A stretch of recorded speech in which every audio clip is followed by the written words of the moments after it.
Hey everyone, great to see everybody out there. Let's take in the NFL draft together, a little watch party here at the Voice of College Football. Should be a whole lot of fun. This is my most favorite. This is my favorite, most favorite. Yeah, good grammar. This is my favorite non-athletic event across the board. Within athletics, my favorite off the field event. By far, I love the NFL draft. Love the NFL draft. We got 4 in. Let's keep coming in. Let's talk NFL draft and let's enjoy it all together. All together. One of my favorite people also has a video in which he says all together. All right, everybody, great to see you. I'll get to the comments in just a second. You're going to have to excuse me if I zone out from time to time because I do want to hear, especially from Mel Kiper. And in recent years, ESPN has put the clamps on Mel, or maybe it's just Mel saying, I'm going to take a back seat. I'm going to kind of take it a little bit more leisurely in my older age. And Mel hasn't been quite as aggressive, assertive with the takes, not as opinionated and not as vocal as frequently as he used to be. But I still, when I think NFL draft, I still think Mel Kiper, and I think it's pretty remarkable that he created, in a sense, a cottage industry for himself and a number of people now just focusing on the NFL draft, that this did not exist years and years ago. So we're going to have to make it through whatever mess this is on the air right now. And, of course, you've got your choice of ESPN or the NFL Network, or flipping back and forth between the two. Last year, because of the pandemic, they teamed up and put together one broadcast, and I was proud to be a part of that, a very, very small part of that. So I'm hearing that Mike Greenberg is hosting the draft. So Chris Berman is not hosting the NFL draft on ESPN for the first time since, well, I guess he didn't last year. I think Trey Wingo did on ESPN last year. And so Chris Berman, after hosting every NFL draft on ESPN since the beginning. Trey Wingo last year, yes. Trey Wingo no longer with ESPN. Now it's Mike Greenberg. So welcome in, everybody. Great to see you. We can share our takes, our hot takes together. And again, I want to hear from Mel. And I like McShay. And I also enjoyed Daniel Jeremiah on the NFL Network. So I like all the guys involved in this thing.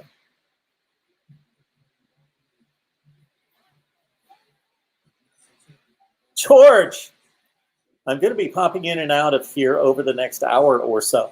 George, we always appreciate you checking in and letting us know of your plans. George is always the one who steps in and checks in and then lets everybody know, hey, this is the plan tonight.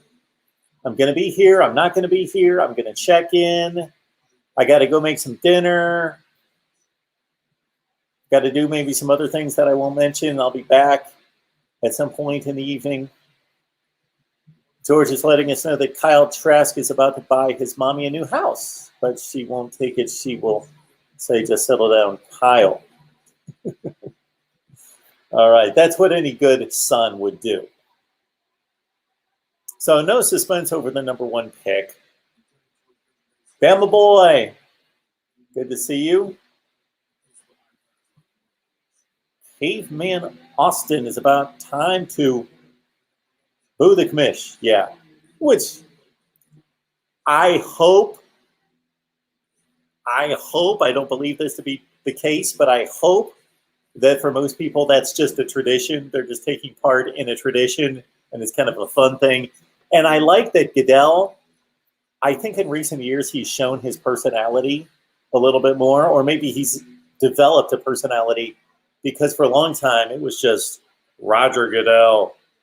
And over the last couple of years, maybe because of the social stuff, social issues, and with the pandemic and some other things that he's learned to lighten up, loosen up a little bit, and be a little bit more engaging, a little bit more embracing than in the past. Oh, look at Seatown. Now, they didn't do well in bringing us a song from the choir. I will be kind and I will reserve my thoughts here. And then also the national anthem was a bit rough, to be kind, a bit rough. I texted one of my buddies who has a band, and he lives just maybe 30 minutes outside of Cleveland. No, he's in Columbus now. Anyway, he's close enough. I let him know that, hey, next time the NFL draft's in Cleveland, we got to get your band on stage. Like, you can do it. You can at least match them.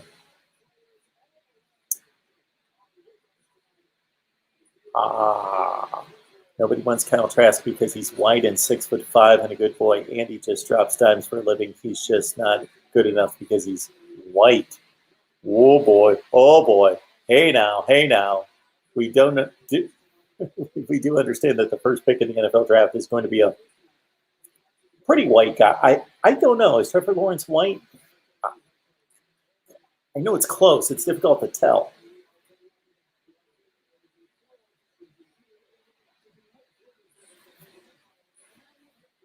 George, you do understand that they evaluate these players outside of actually what they did on the field in games, that they evaluate them in terms of how they project to the next level. Oh, Mel's talking. And what about Aaron Rodgers? Wow. Still standing. Who's going to go up and get them, or they wait for them to fall in their lap? What happens? The intrigue now is that there's two remaining quarterbacks of the Big Five. Mel's got a nice tie on. For a million different reasons, the process this year has been so different from normal. How will that impact what we see tonight? I think we're going to wind up seeing a bunch of surprises, and I know that they sound. Let's just make sure everybody's seated far enough away from each other. I am very confused in just watching in the last 45 minutes what the mask rules are. Because we see some people close together that don't have masks on, and other people that are spread all over the place. On the NFL Network in particular, that had to have masks on, even though we really couldn't hear what they were saying. They were muffled the whole time. Doesn't make any sense to me. They're going to err on the side of more information over less information, especially if there's a tie between guys. So I think we have to really be ready to go ahead and expect some things that really kept us off guard. And brother, what are you keeping your eye most closely on as we get this started tonight? Well, bring it really simple. Which general managers are going to select players and select talent, and which general managers are going to team deal? Especially number 4 when you get to Atlanta. Are you going to stay with Matt Ryan? Or are you going to take the best player available, maybe this power pitch? You change the quarterback. And Cincinnati at 5. The Cincinnati dare commit malpractice and take a wide receiver before they draft the left tackle after the quarterback got hurt last year. A lot of intrigue, and it's going to happen early. Now, we think we know what's happening in 1 and 2. 3, 4, and 5 are what will decide what the rest of our night looks like. Also, we spoke earlier. NCIS Fanatic 21. I would offer up one name for you. Tom Brady? All of them have been vaccinated, as has the commissioner, and everyone in the green room has been tested. So to see the return of the Hearts. Things that lay on are here. And the first take is coming up next. You're watching. All right, let's get to the first pick. David's here. There's no such thing as reverse racist. Okay. Is presented by Courtyard by Marriott, the official hotel of the NFL, and input by Pizza Hut. Order today at pizzahut.com.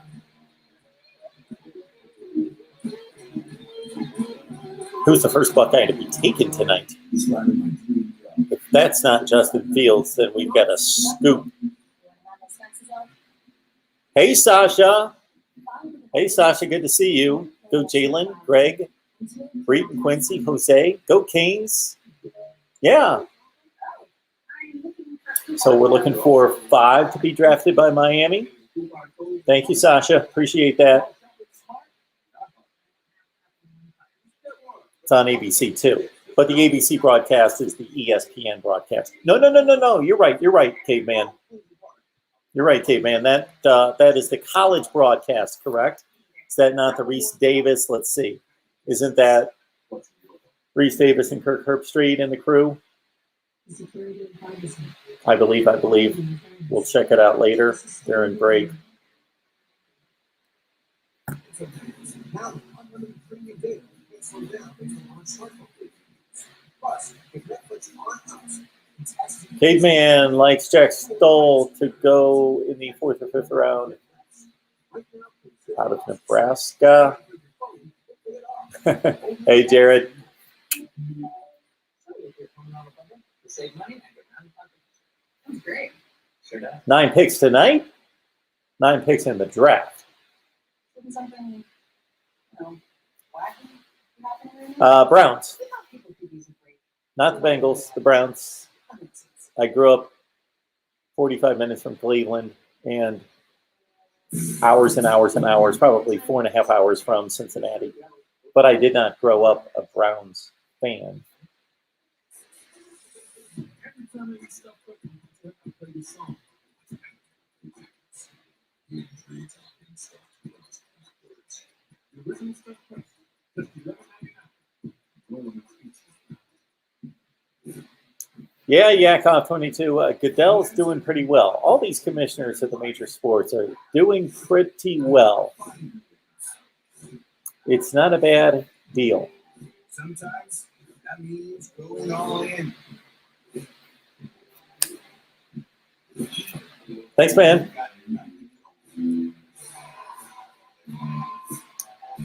Falcon ERX has made the call. Trevor Lawrence is going to be updraft bust.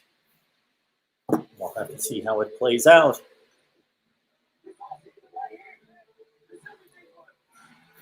My thoughts on Tebow is that if it can be done, meaning you can bring him into camp and legitimately give him a shot and just let him be one of the guys on the roster trying to make a roster spot, and it doesn't become a sideshow or he's not given any kind of preferential treatment just to get him on the roster, I have no issue.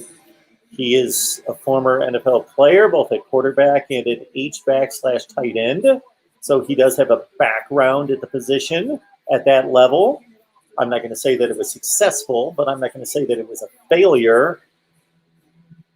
So he does have a background at that position at that level. So I would not want anything to do with it, meaning if I've got a young team, if I'm Urban Meyer, I've got a young team. Let's shut off this bracket.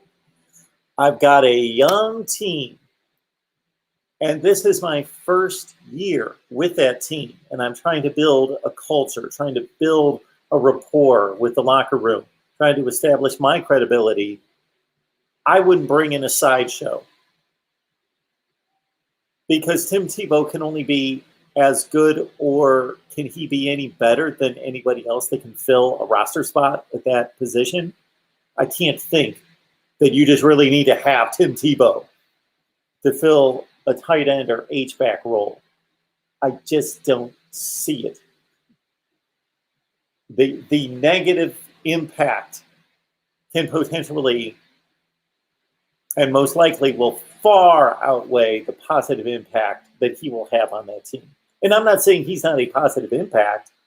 I like Tim Tebow, but I mean a positive impact from a football standpoint. Hey, Cheryl. Good to see you.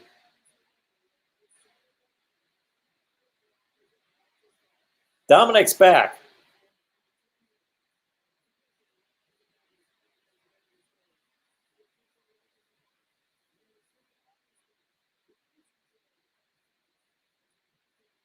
I will say this about Tim Tebow, that Tim Tebow is the only NFL quarterback in history that I know of who, regardless of his completion percentage or his play on the field, his performance evaluation, he did have a strong defense behind him in Denver.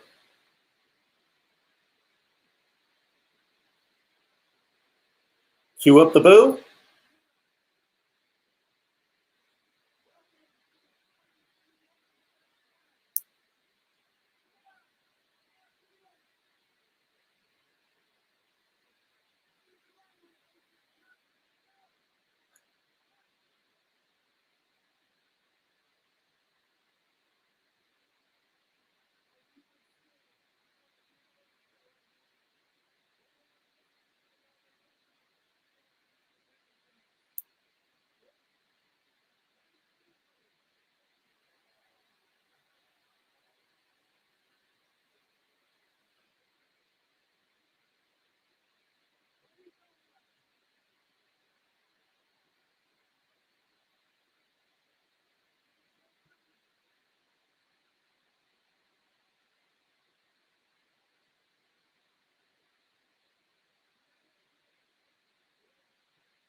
There you go, Cheryl.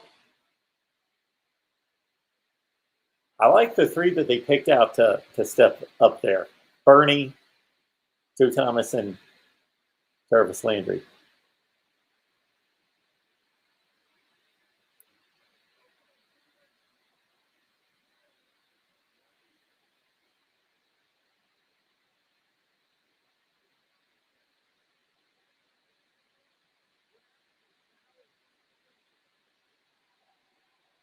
Draft.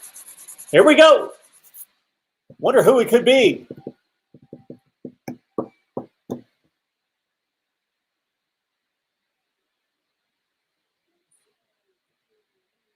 Come on. The clock's at 9:45. If this clock gets down to whatever, what are they possibly talking about, thinking about, delaying right now?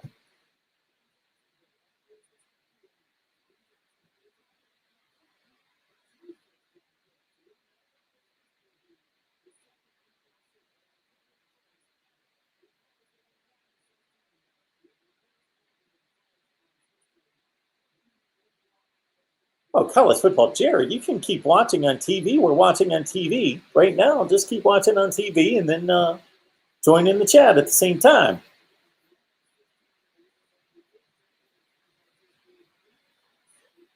Oh, that's Urban Meyer jumping in the pool, huh?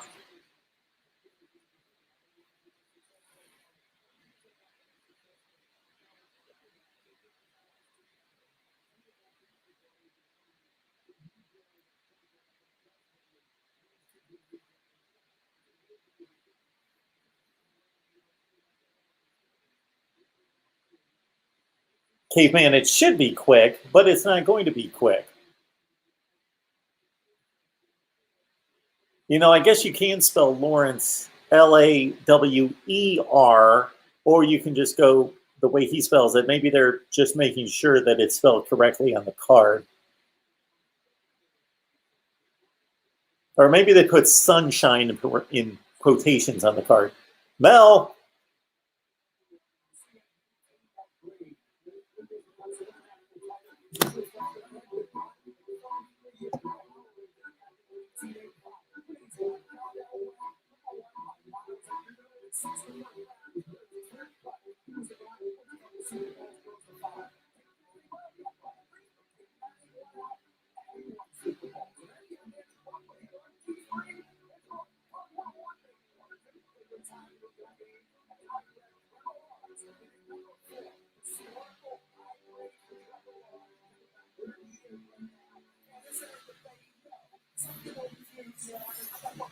They didn't go through all the number one quarterbacks. Why did they just select Elway, Peyton Manning, and Andrew Luck? Troy Aikman, Alex Smith, Tim Couch. Who will be the Browns' pick?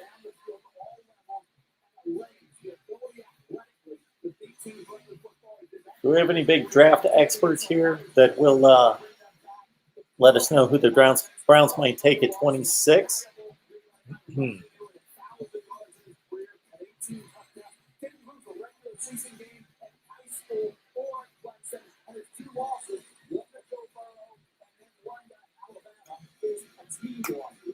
No, Mel.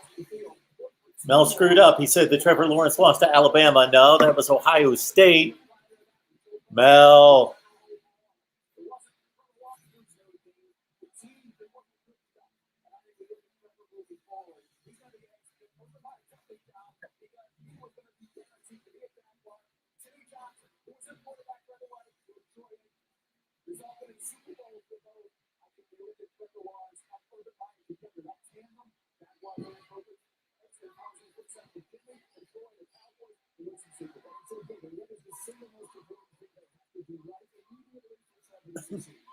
Mel with the first gaffe of the night.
Cheryl's an NFL Network person.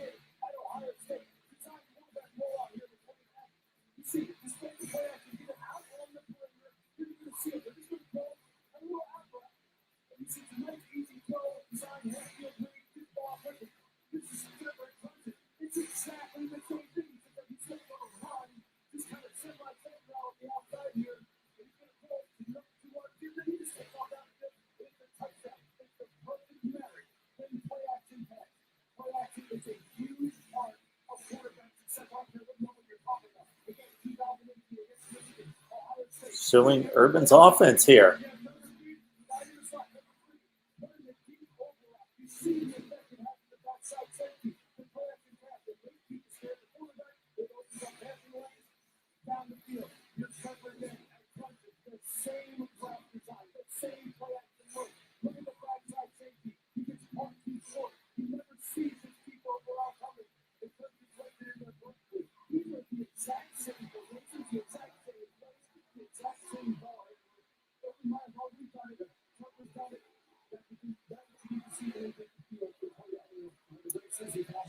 It's just me, Tim. I knew that Odell Beckham Jr. was a bad move by the Browns.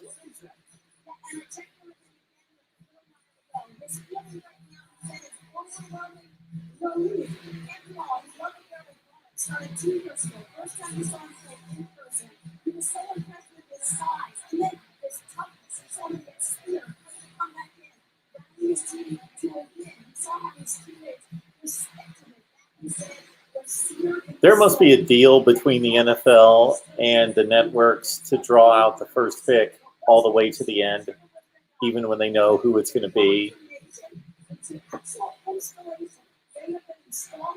Just to stay on the air. And then as soon as they make this pick, they're going to go to break. And that is the most expensive spot, most expensive commercial of the entire draft.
I agree. It's just me, Tim. I think that Justin Fields is the most talented quarterback in Ohio State history. I don't watch UFC. Yak off. No, never appealed to me.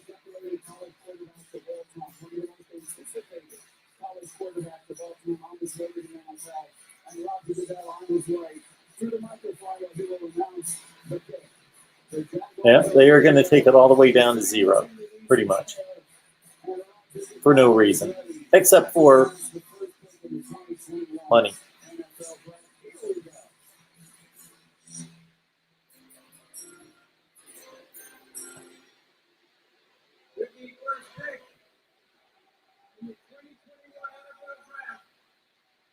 Jacksonville Jaguars select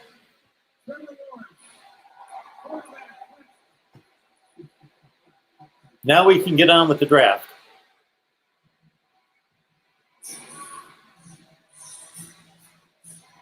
Again, it was much more of a correlation than a competition.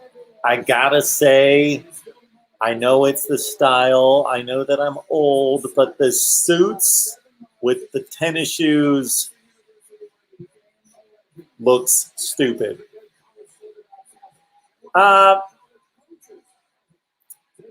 I used to be huge on snacks, and when I say I used to be, it sounds like it was like 10 years ago. As of last week, Moonbot, I was eating gallons of ice cream and chocolate chip cookies. But tonight, I went out and got a sandwich right before we came on, and I was going to buy some junk, and I thought, yeah, I'm going to be on here. I really can't totally just kick back and relax. So got the Lay's Wavy Hickory Barbecue action. If I go with chips, it's just Doritos, or if I go with traditional chips, then I've got to get the dip. I got to go with the Ruffles and the dip, the French onion dip. And that's pretty much it. I'm mostly on sweets, not salty. Trevor Lawrence. Oh, we got a Jets-Panthers trade. Oh, yeah, that was the one from last week. Okay.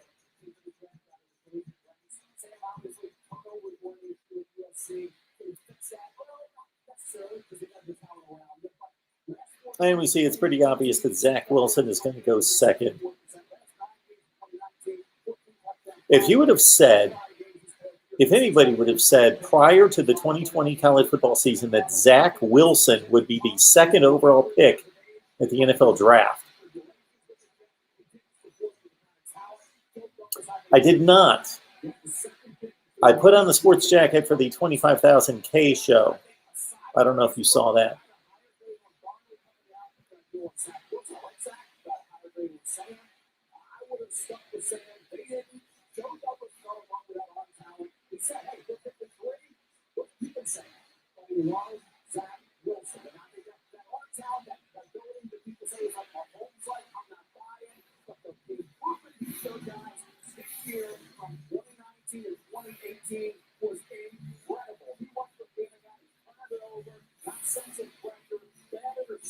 Highlights. Love the highlight breakdown.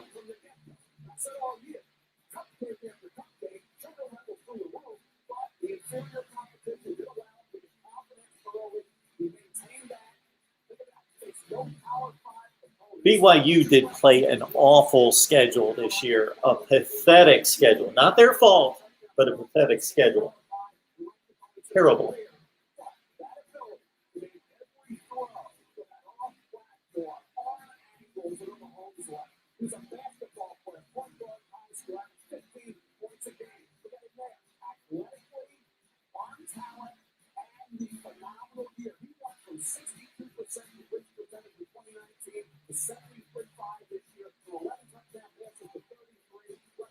They didn't play anybody.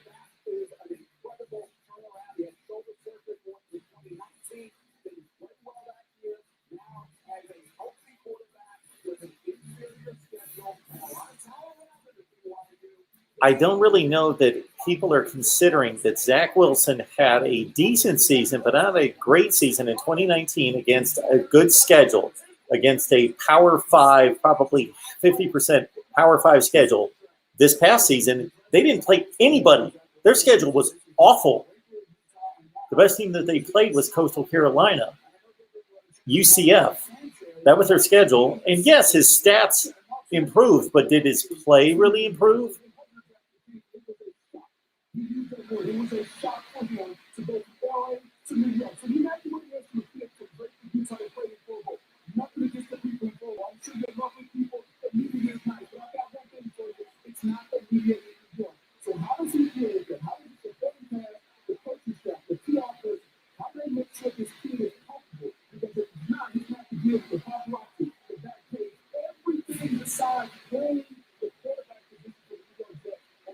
It's just me, Tim79. You had never heard of Zach Wilson until 2 weeks ago. I thought you were a college football fan.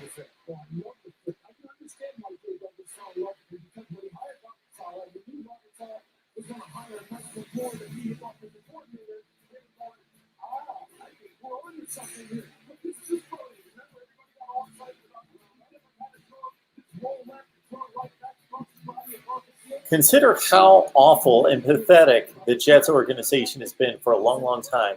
It is not necessarily a good thing that Zach Wilson, for him, is going to the New York Jets.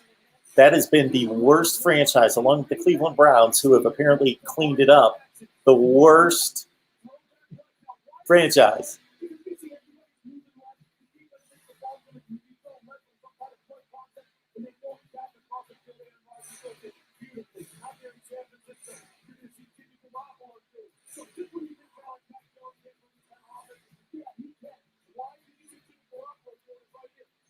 Well, Forever 39, BYU had a number of teams on the schedule, quality teams, 3 from the Pac-12 in particular, but they had that blown up. Minnesota was on BYU's schedule. Yes, thank you.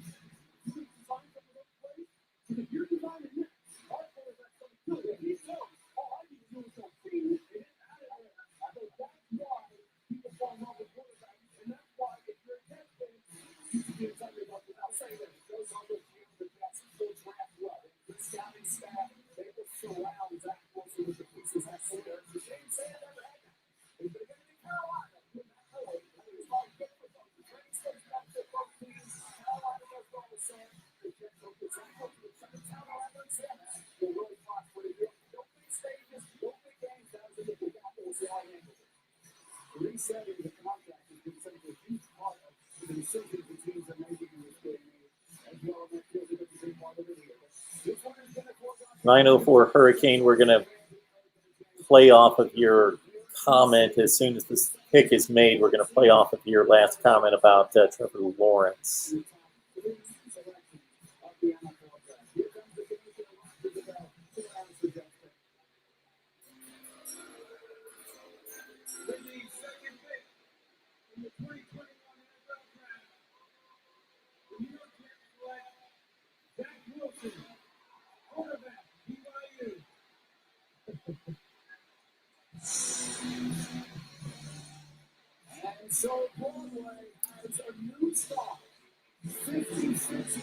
It was only 3 years ago that they were selecting Sam Darnold in almost exactly the same position. Now comes the interesting part of the draft. This is where it gets intriguing. San Francisco on the clock. Okay, to your point, 904 Hurricane, for those that believe in quarterback rating, this past season, Mac Jones, number 1, at 203. Zach Wilson at number 2, played an awful schedule. Caleb Eby from Western Michigan was number 3. Dustin Crum from Kent State was number 4. Number 5 was Grayson McCall from Coastal Carolina. Number 6, Kyle Trask, Florida. Ben Lane Hatcher from Arkansas State. Sam Howell, North Carolina. And then Matt Corral from Ole Miss. That was the top 10. Justin Fields was 12. Trevor Lawrence was 13th.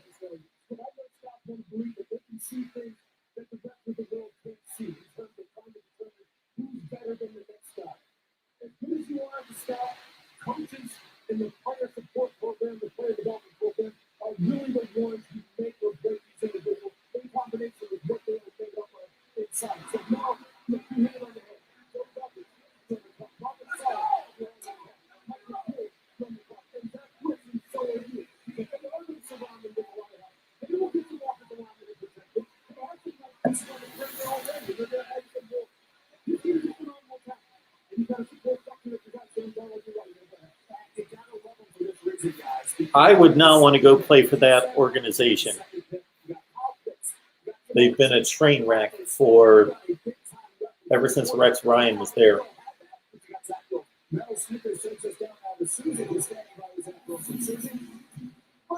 what I need. I need a sponsorship from Snickers. I guarantee that I've eaten more Snickers than anybody on that panel. You know what? I wouldn't believe it until the day it happened. But this is exactly what I was looking for. I'm so excited for the opportunity. And I know we're going to have something special. And so I can't wait to get to work. It's been so long since we saw a player here take that walk and then meet the commissioner. Can you describe what that absolutely criminal. You know what? The whole situation is just so surreal for me. I'm soaking in every moment. I'm looking around, and this is a blast. It's a great country for me. Zach, New York is a big stage. What is it about your personality, your mentality that you know you're the right fit? Yeah, I know these guys are a good quarterback, a good leader, and I think I got those qualities, and I can't wait to go. He's a good-looking kid. If he's successful in New York City, he's going to be a big star. There's the family backstage. Once again, it is a large family. His grandparents have 36 grandchildren, so that is a lot of tickets. His grandparents have 36 grandchildren.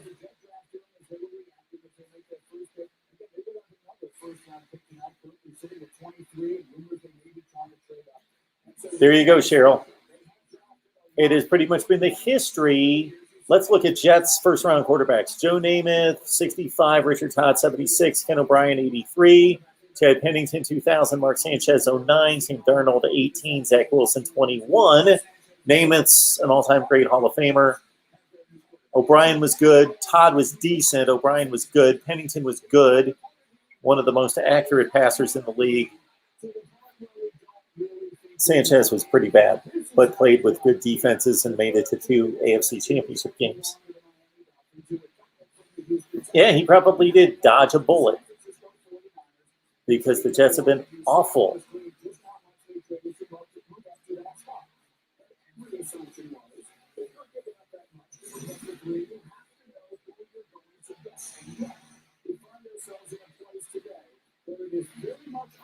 Yeah, Chad Pennington did not have a rocket for an arm, but he was good. He was good.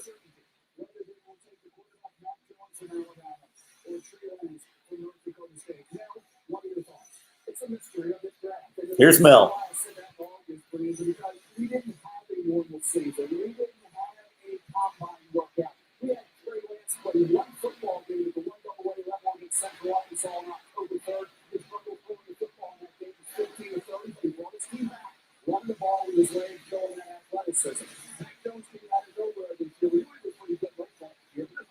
You talk about two ends of the spectrum here between Mac Jones playing for Alabama with elite athletes against the best conference in college football, playing against Notre Dame and Ohio State in the playoffs at that stage. And then here we got Trey Lance, who played one game against Central Arkansas.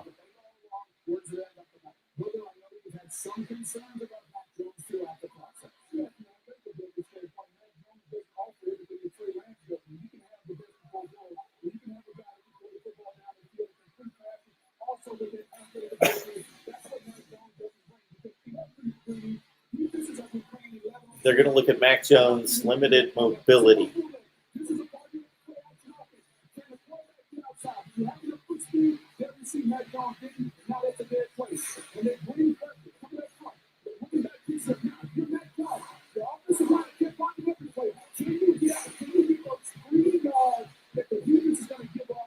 That's what you're missing when you got Mac Jones. I'm hitting with the processor, I'm hitting with the segment, but at some point, the NFL is giving away 3 yards to the quarterback. He's athletic. Look, he doesn't provide it. What he does provide, though, is a decision making. He provides someone who does give you a lot of options at the line of scrimmage in terms of play selection, but he can't give you all sorts of plays. You're absolutely right.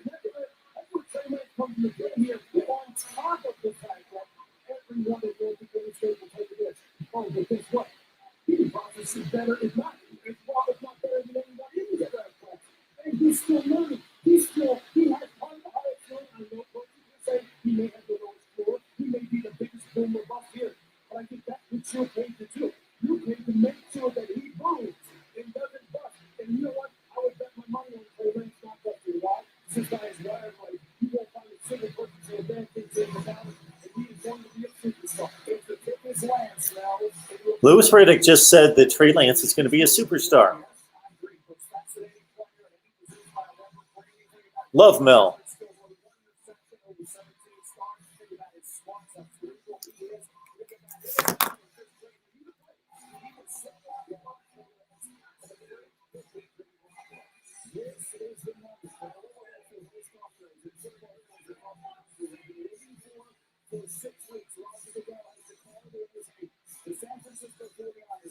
Here we go. Pick is in. In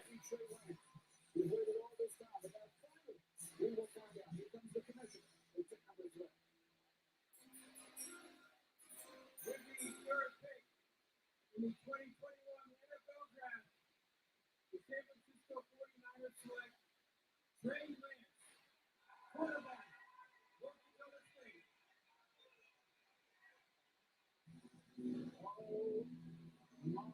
It's just me, Tim. I'm going to ignore that comment. Becomes possible. Trey Lance, who started 17 college football games. Okay.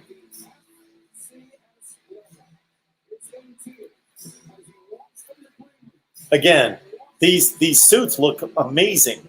The suits themselves, but from the knees down, looks pathetic and idiotic.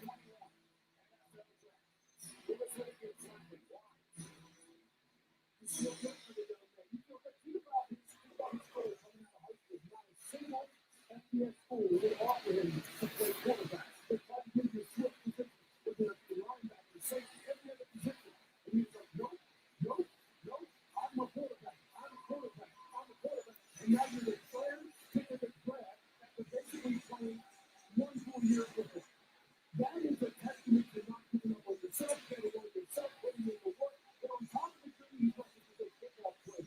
He's a good person. And that right there makes you want to stand up and cheer.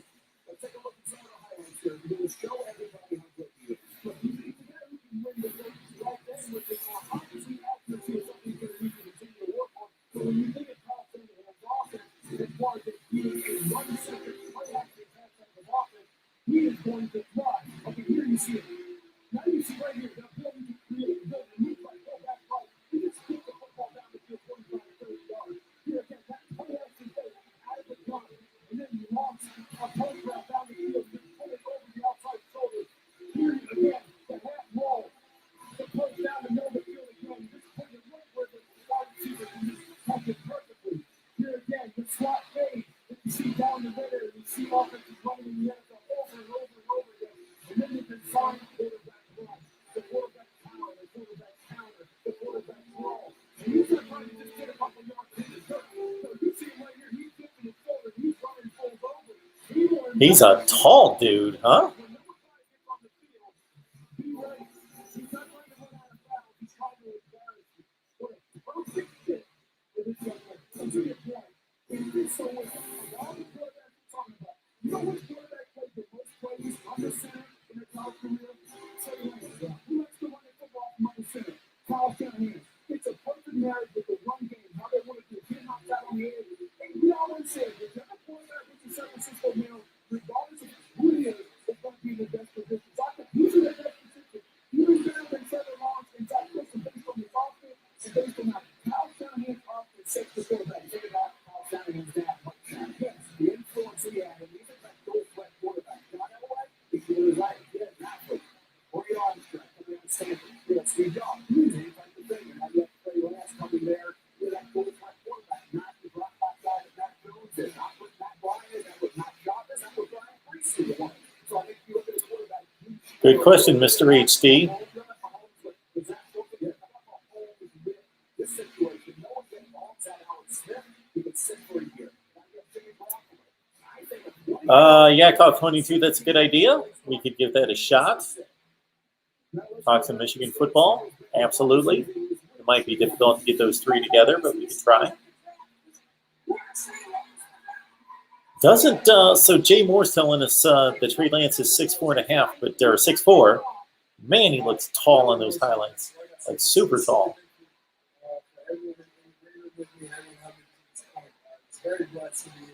You know, from the time that the Niners made that massive trade up to number 3, I think a lot of people talked about Matt Jones. What happened over the last couple of weeks? What were the connections like that you were It's super exciting. Like I said, I'm super excited to be part of the organization. We're good friends now. We got to know each other. I'm super excited for him. He's going to end up right where he's supposed to be. What did you feel like the conversations were like with Kyle Shanahan? It was awesome getting to know Coach Shanahan. I really did. Really get to know him too much. He's an awesome dude. Obviously, what he's done on the field speaks sure next conversation will be continuing off of that. What would you like them to know right now? I'm excited to learn from everything he's got. Mental for me, I'm super excited to be there. That's possible. Congratulations. Now, what do the Falcons do here? Quarterback selected first, second, and third in the same class. Oh, yeah. Plunkett, Manning, and Pastorini. Couch, McNabb, and Akili. Look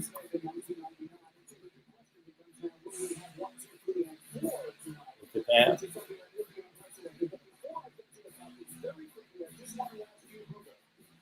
There was a lot of talk today on Twitter. I checked it out every tweet about the possibilities of the Forecasters trading Jimmy Garoppolo. Now that they've taken Trey Lance, do you believe they must keep Garoppolo for the season? They've got to keep Jimmy Garoppolo. They're figuring this out. They talked to him. Basically told him, you take the best piece in your right now. Regardless, and if you add Trey Lance, you have to be on his active. He will be ready at some point. But I expect Jimmy Garoppolo to be the starting quarterback for the San Francisco 49ers for the season. Okay, so now let me set the stage. I told you 3 and 4 were going to decide a lot of things. Let's explain how 4 will do that. The Falcons on the clock. It seems they have 3 options. One of them would be to trade out. But there's not a few they've done that. As the pick is already in.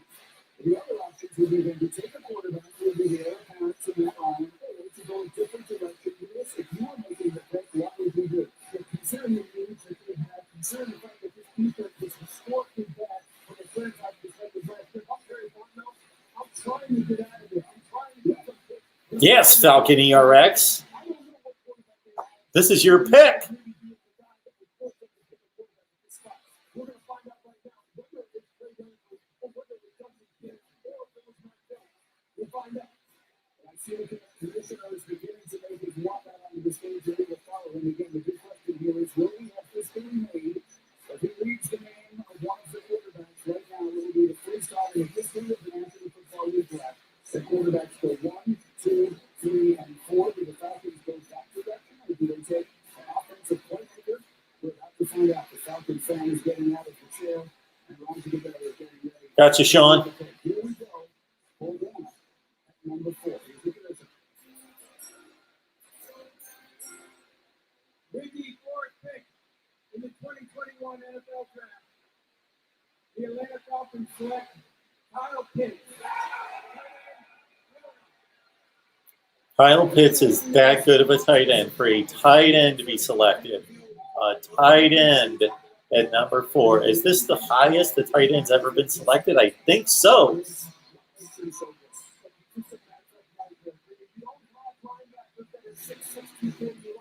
Yes, David, he did. Cade McNown went to the Bears at around somewhere between about 8 and 12. Let's see. There you go, George. Is George still with us? There's your guy, Kyle Pitts.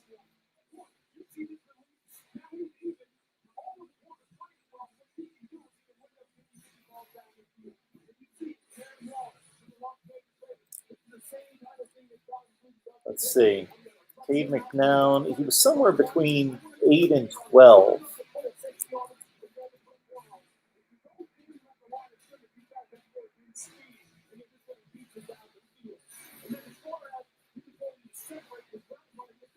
$12.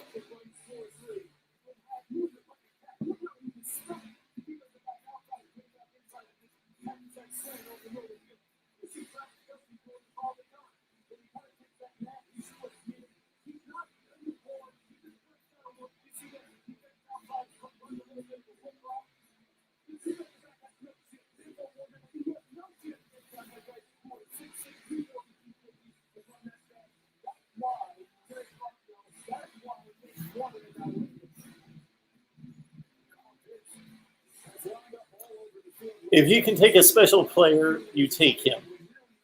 Unfortunately for the Falcons, they're so bad, they could really use a defense. The defense is so atrocious, they could use a game changer on defense. But the draft is the draft. You can find Hall of Fame players in the next 2 rounds.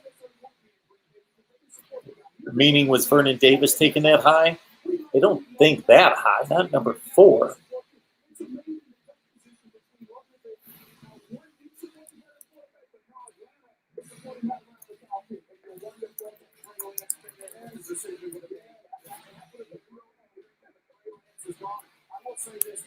Vernon Davis.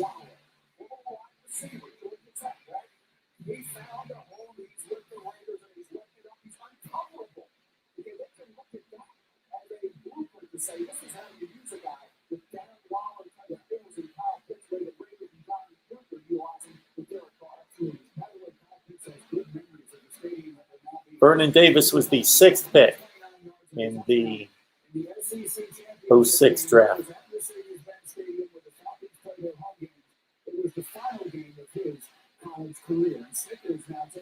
Yeah, the Falcons' weapons are awesome, but everybody else sucks. What'd they go, 5-11? Highest drafted tight end since 1960.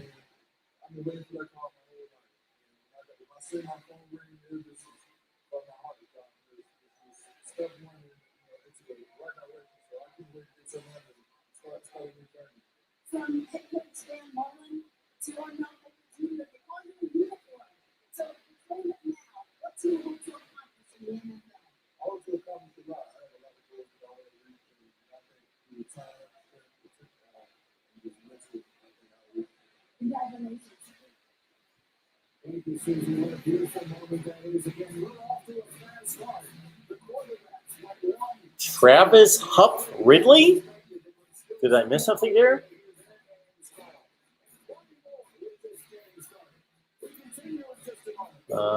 Who was the tight end taken higher in 1960?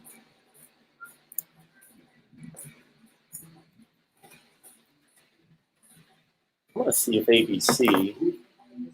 Is ABC, are they going with Reese Davis, Kirk Herbstreit, and David Pollock and those guys? I'm going to keep them on for a second. The 1960 NFL Draft. Constituents, Americans, beer drinkers. I asked for immediate consideration of the Bud Light Summer Skinny. It looks to me like the research team at ESPN just didn't want to look back before 1960 because there was not a tight end taken in the first 4 picks in 1960. Billy Cannon was the number 1 pick in 1960.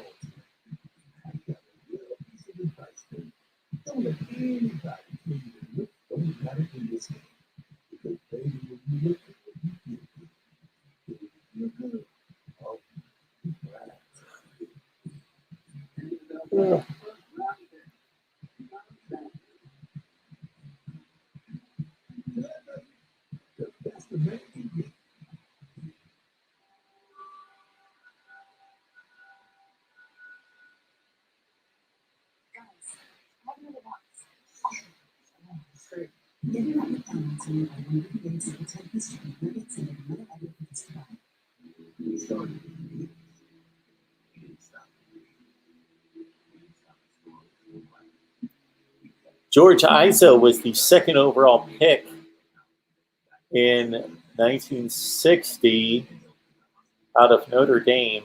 He went on to throw 12 touchdowns and 32 picks in his career for less than 1,800 yards. That would be a bust.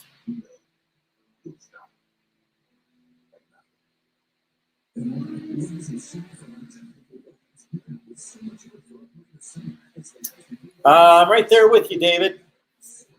I say Denver's at 8, right? Carolina's at 9.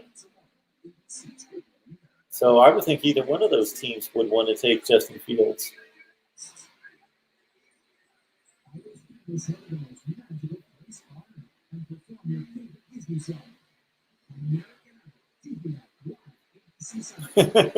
Dasami.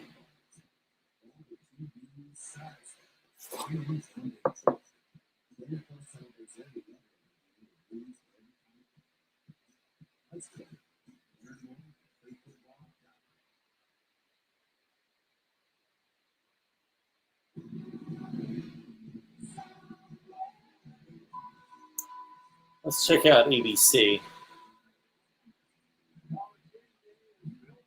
College game day action.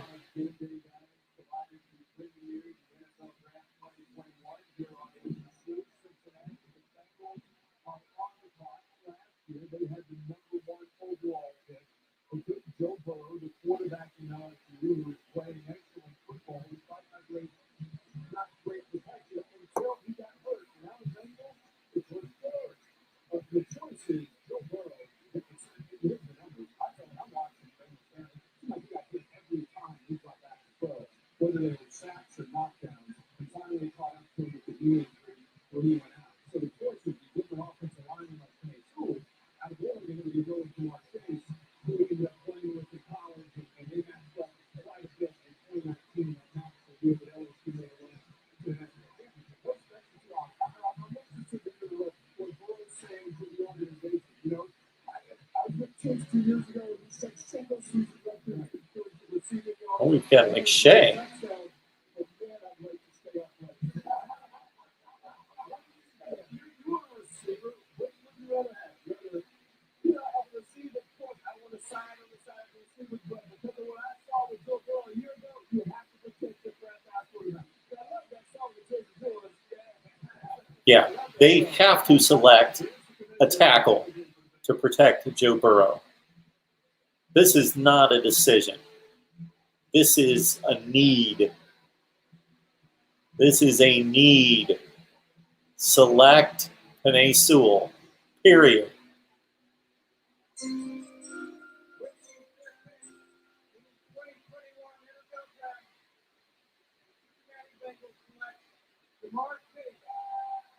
Game.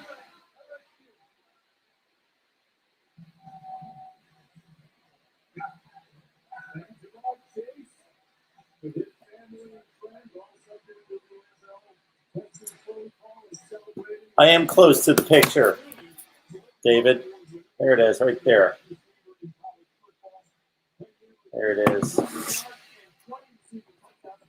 Next commercial break, I'll show it off to those who haven't seen it. Proud of my boy. DeAndre loves those picks by the Falcons and the 49ers.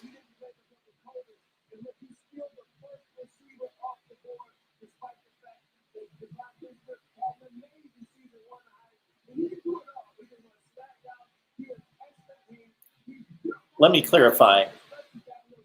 Had I rated, as the personnel department at Cincinnati rated Sewell to be as top caliber as everybody else is, then I would have drafted him. But if he's like a 7 on a scale of 1 to 10 and Chase is a 9.5, I'm going with a better player. All things being equal, I take the tackle.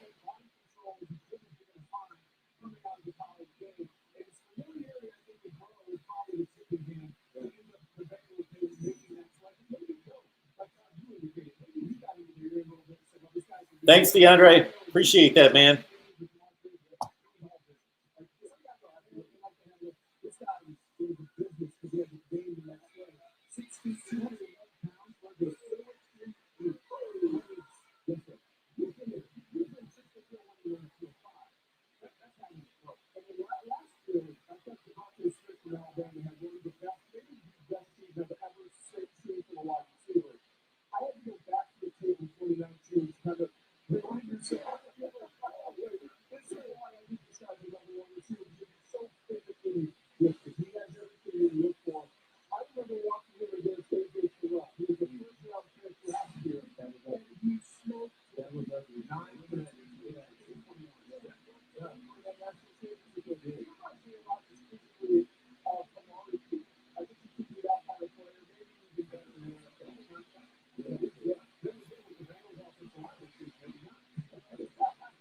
It was a long time ago, DeAndre. Long time ago. You were just a little boy when I was a Cowboys fan.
Super Bowl appearance.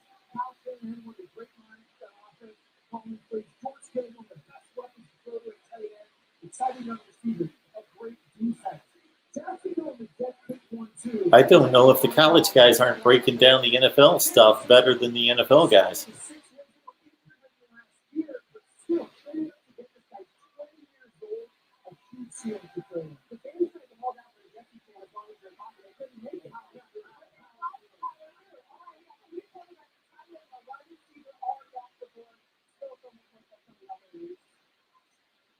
And Maria, the Miami Dolphins are on the clock. Last year they took to talking about the quarterback from Alabama. What was the David Pollock draft? That would have been 04, 05.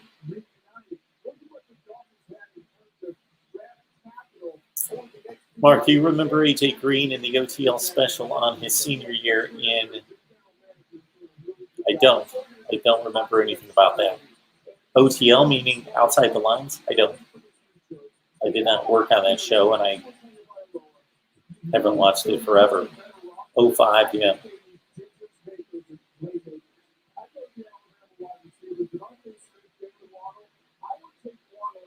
David Pollock is a monster.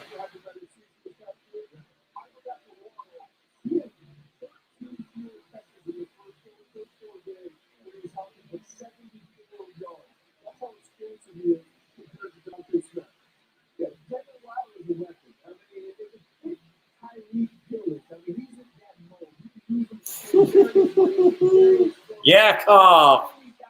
Let's do it.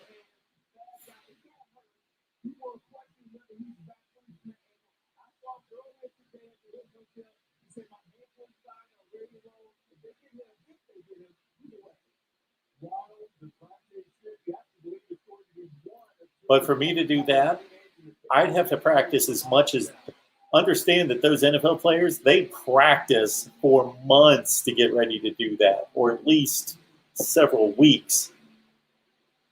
So a little practice time at least.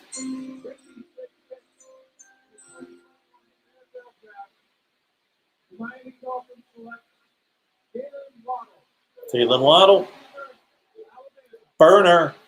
Jay Moore, send me a link on that. I'll check it out. Maybe I did at the time see it. Maybe I just forgot about it.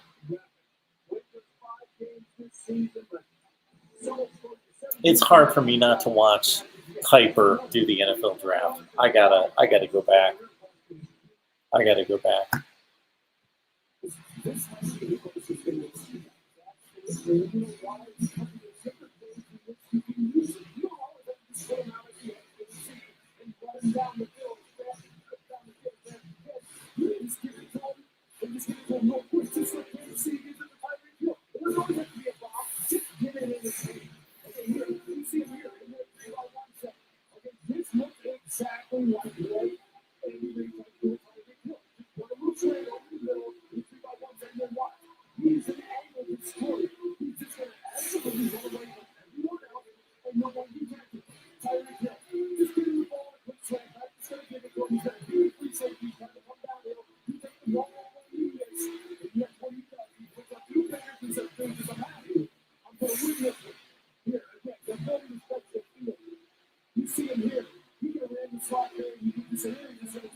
Nothing to eat.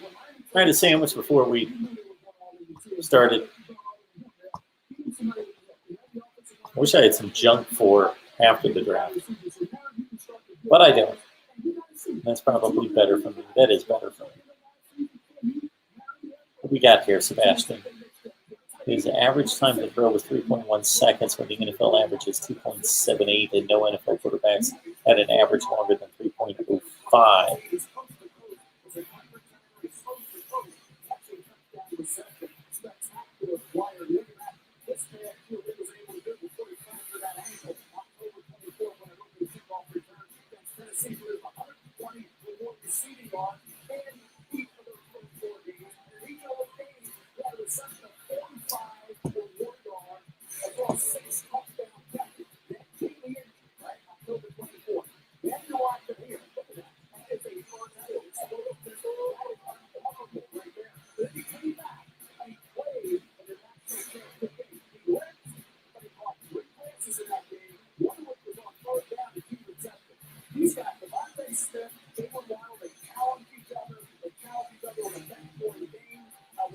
the sideline.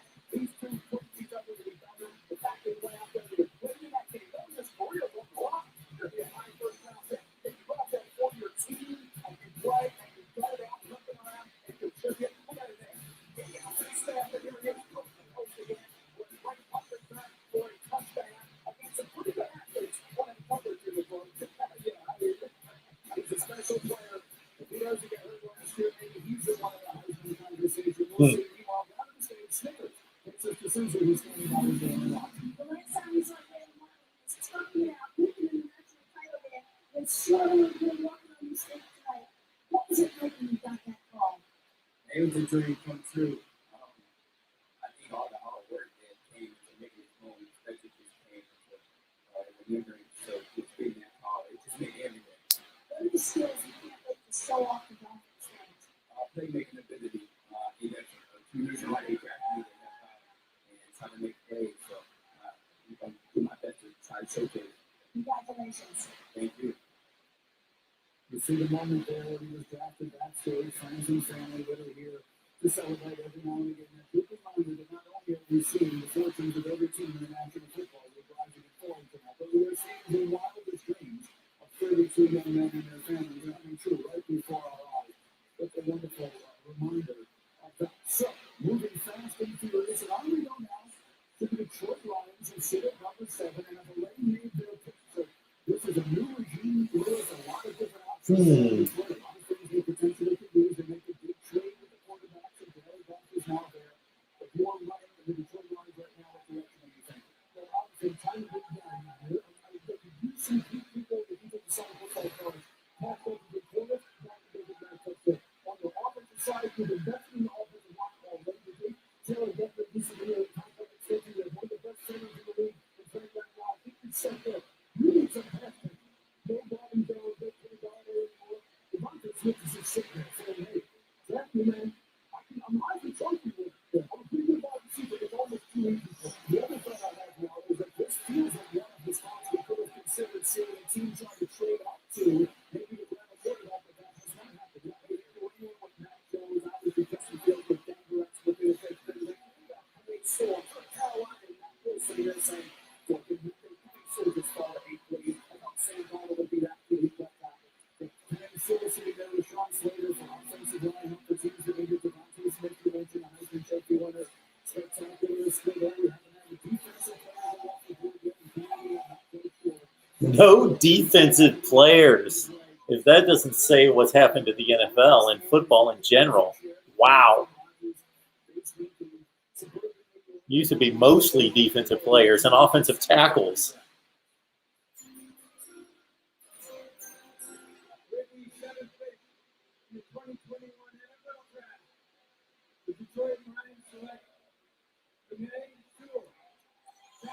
There's Sewell.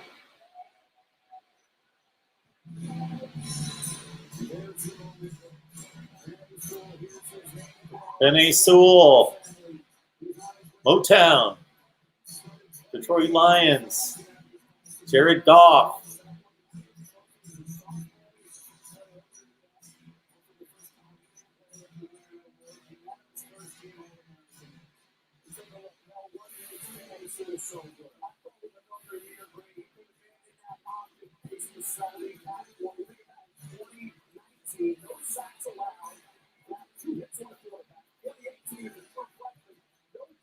Oh, took out 2 guys.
Who said that? I want to hear that. Who just said that if they could bet on one guy becoming a Hall of Famer, it was Penei Sewell? Some scout just said that.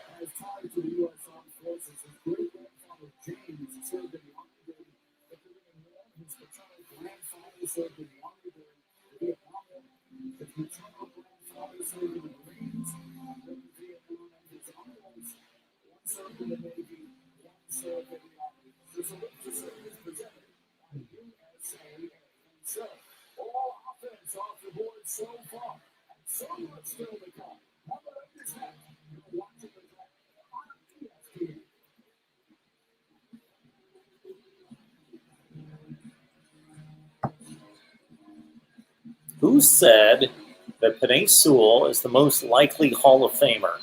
I got to hear this again.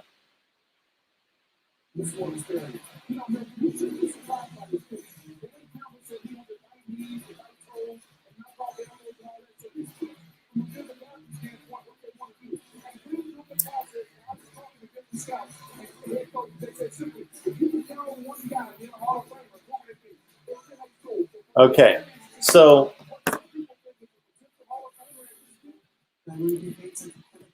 Booker McFarland did not name anybody specifically, but he said in talking to scouts and coaches, they said, grouped in general, they said Penei Sewell was the most likely Hall of Famer. 2 cold hot dogs. Yee. Now I'm wanting snacks. My problem is this is going to take us past, it already has past 9 o'clock in with all these ridiculous pandemic rules, like nothing's open after 9. Done. Nothing. I'll have to go get a chocolate shake up at McDonald's, I guess. It's time to hit refresh, to be buttoned up, to feel your best by using Just a Minute shampoo and hair color to eliminate gray in 5 easy minutes. It's time to look forward. Just a Minute shampoo and color. Anybody with favorite draft stories? Anybody with favorite draft picks?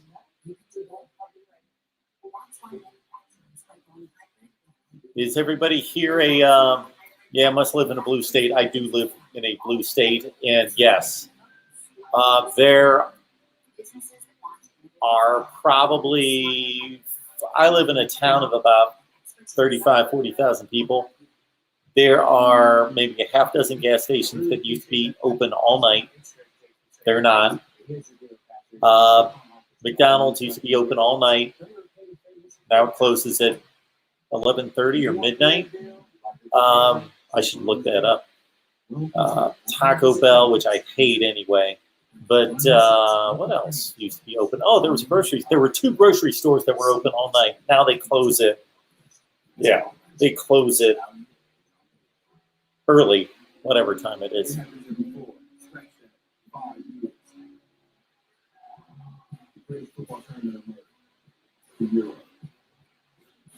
Ohio's red as... Really? Ohio's split.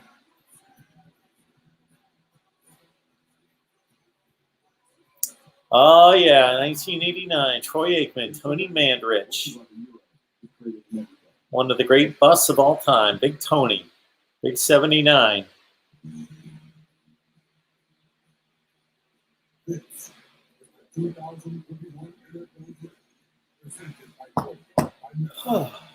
When is the draft supposed to be over? 11? Should we do this tomorrow night?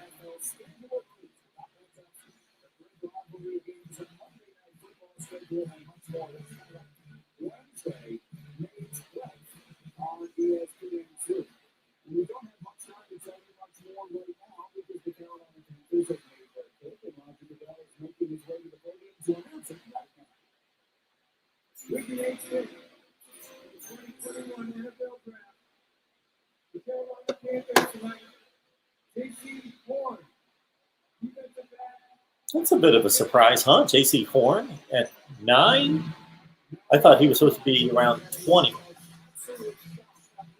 Yeah, I know it's 32 picks. I just was trying to estimate how long it's going to last. We're 9 picks in at 9:18. JC. See the highlights. He's obviously not used to winning.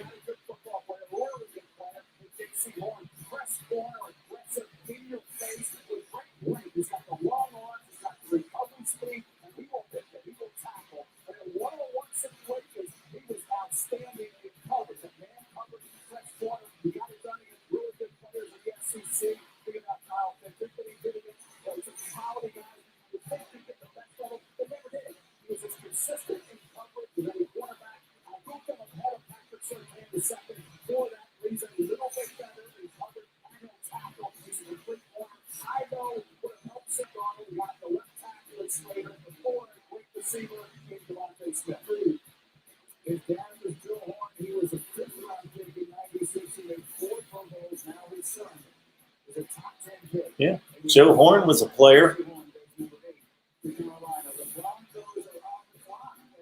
Dallas needs a corner or safety. Yakov. Steve Emtman could have been one of the all-time greats if not for injuries.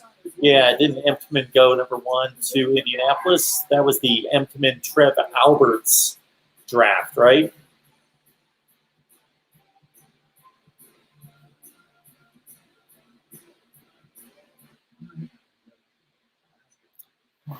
Yeah, it's interesting that here we are 22 years later, Peyton Manning and Ryan Leaf, and it just seems so obvious. And Peyton was generally considered the consensus number 1, but it was arguable.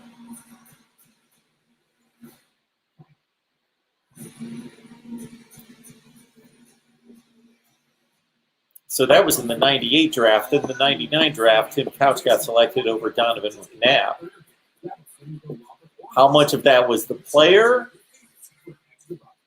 being misevaluated slightly and going second versus how much was that the organization in Philadelphia being much better than Cleveland?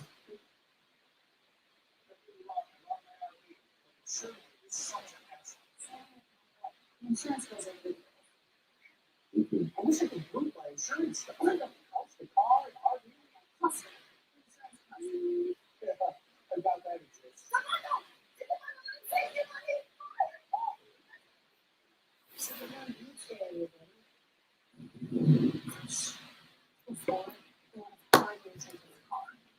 Is everybody taking commercials at the same time?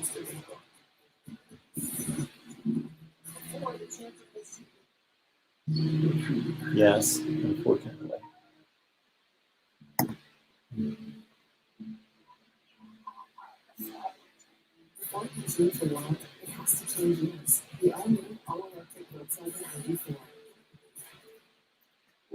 Yeah, the Broncos have to take a quarterback, don't they?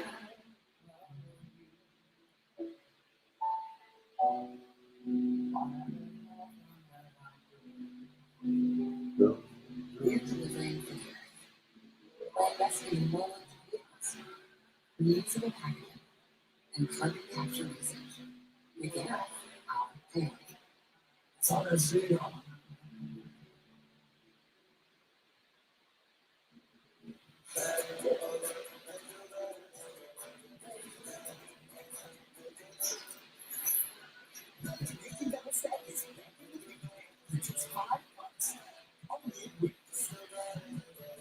This is for all the football, all the QBs, side steppers, and his own days. No way they take Jones over Fields? I don't know. I wouldn't, but it seems like a lot of teams would.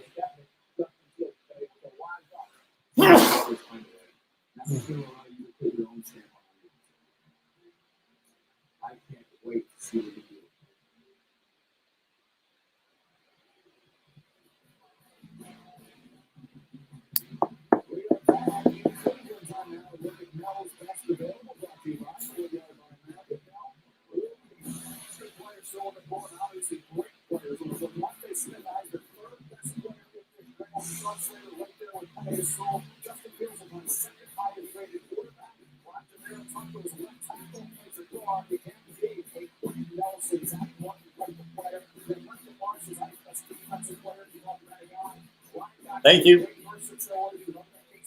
Shane says Micah Parsons here.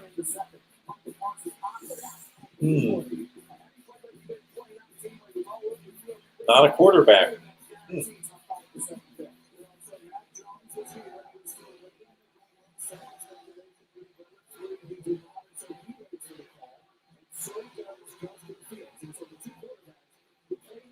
Max sitting by himself? Can we imagine that the phones are busy in places like Foxborough, Chicago, and others? I would imagine they've got kind of laid it groundwork, if not do on the phone already right now, to see if they can go ahead and move into this spot or some spot subsequent to this spot. But we've already been on the 10 spot where Dallas is taking and being one of those pivot points to where the quarterback needs to move up to. So I think it's getting really interesting right now. You got Bill talk about, Bill Dalton talk about this pre-draft press conference. When you player that you want gets into that area, I'm not going to tell you what that area is. Sure, we're going to start looking at it. Sure, we're going to start having discussions about is it time to go get Justin Fields, Matt Jones. It's probably time for someone to go get one of those guys. Who do you think the Eagles are going to be? Is it be Chicago? Hey, they were talking about swinging Northern Saints trying to move up to try and get one of these quarterbacks. We'll see. They're talking about the sliding quarterbacks is done well in practice. So I'm going to say the sliding quarterback because they're getting into that range now where they're really not great value. And I think some of them don't know what they're now it's back to people that have to back those back and all this. And hey, if you get the guy what he's doing at the end of 2019, he's a young Tom. Not what Tom Brady is as the greatest of all time, but a young Tom Brady coming out of Michigan. And Thomas passed over by a lot of quarterbacks. He was a sixth round pick. Now you got Matt Jones sitting there with that same type of skill set.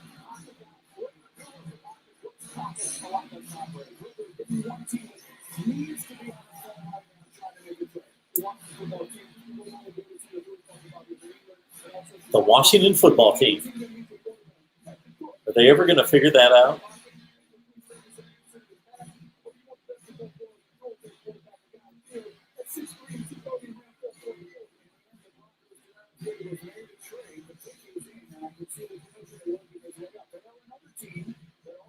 Who is it? I think it's Mac Jones.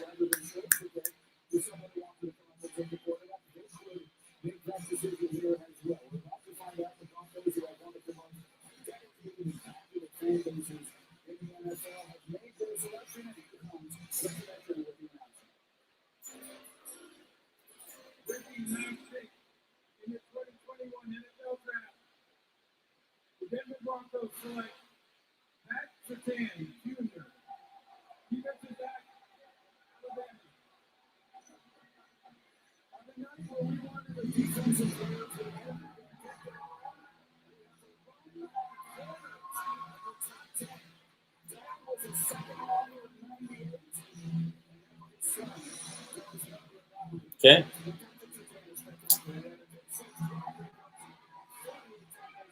Yeah, Mark, did you ever see the pre-draft picks of a shirtless Tom Brady? Yeah.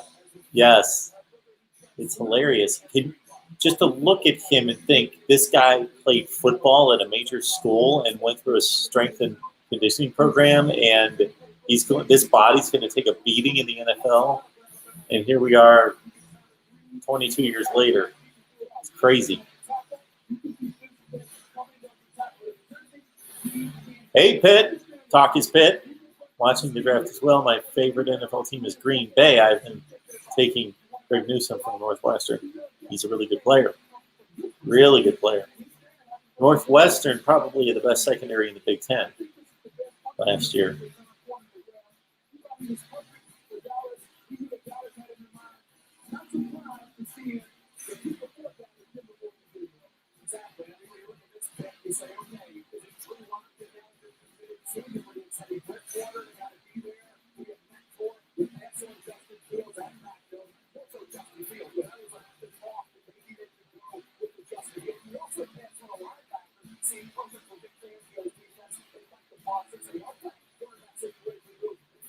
I remember when he got recruited and signed.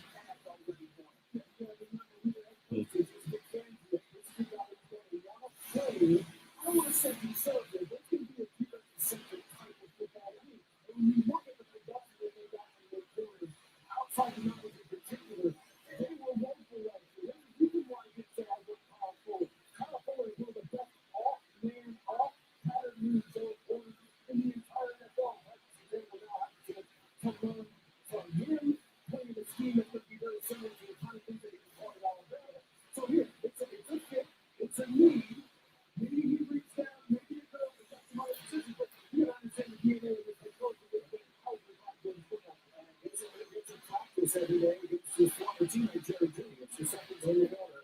That represents another Alabama player. And again, the questions have been all about the quarterbacks here. As we're waiting, Susie will interview Patrick Surtain in just a moment. But the questions remain about the quarterbacks now, and they remain available. Dallas. Yeah, doesn't Dallas take Micah Parsons?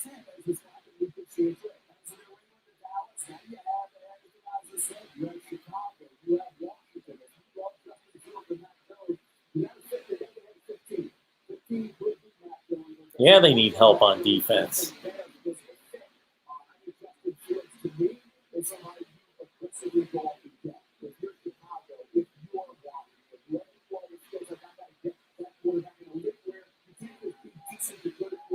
Yes, David.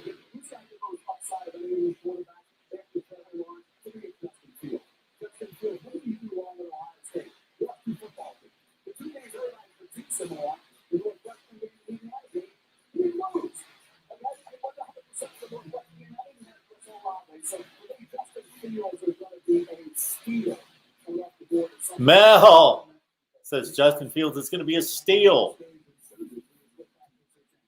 Big Mel.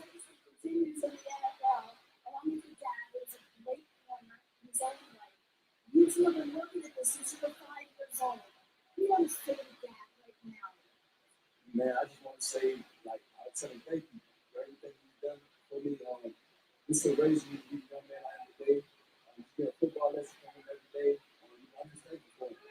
An NFL talent about you told me that you were the most humble, uncontested star that he had ever met. What is it about that approach that has really impacted you? Oh, man. Just being out there, just staying myself, staying humble, just having strong work. Got a trade.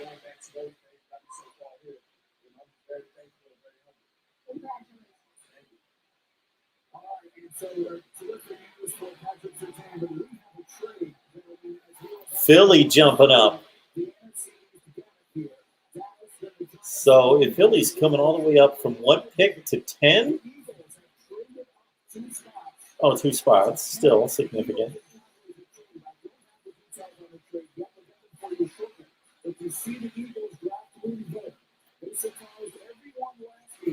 Nobody in the Dallas draft room. They've cleared house.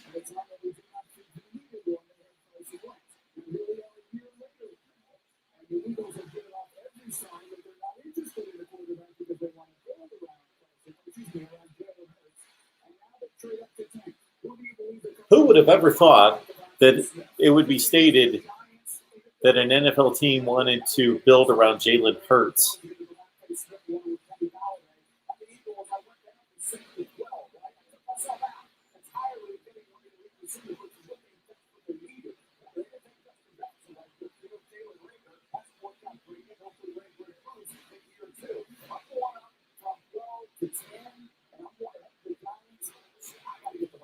Oh, great names, Yakov. Mike Junkin and Clifford Charlton. Junkin, Duke. Charlton, Florida.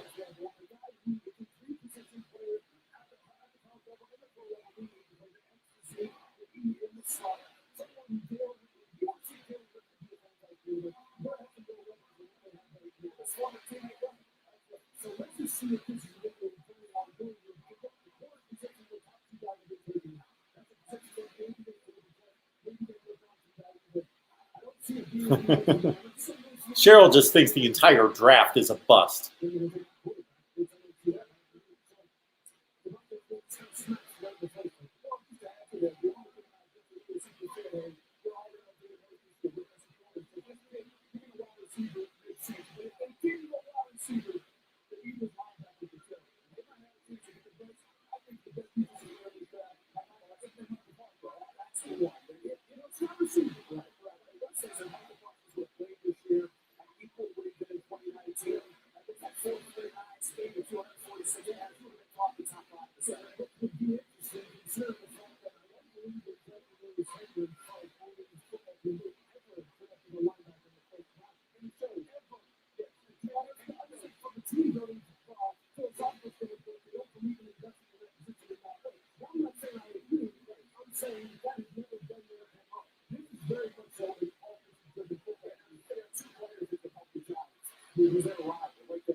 would be Devontae Smith and Mike Devontae.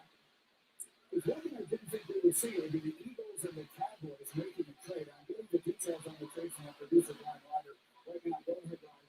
The details on the trade are as follows. Here we go. The 10th overall pick, the Cowboys get a third-round pick this year. So that will be tomorrow night. For me, unless I love somebody and have to go get that player, it's worth it to me to beat the Dallas Cowboys and get an extra pick in the third round just to move 2 spots. Let's talk some college football. We talk college football every day, Scott. This is college football. Come on now. It's the NFL draft. Scott, I'm posting college football videos like 5 times a day.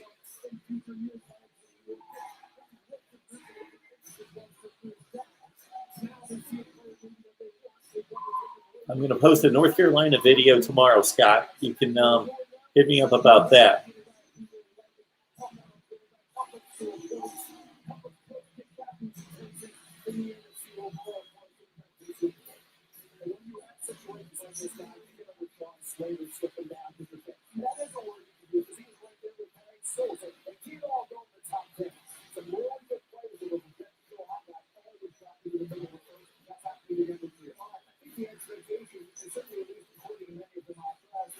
Well, thank you, Scott. I appreciate that.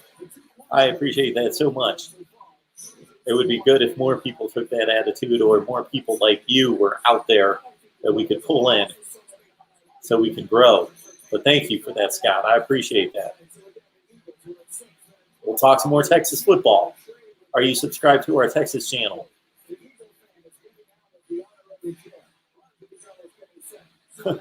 Roger Goodell got flagged down by the Eagles fan who's talking his ear off.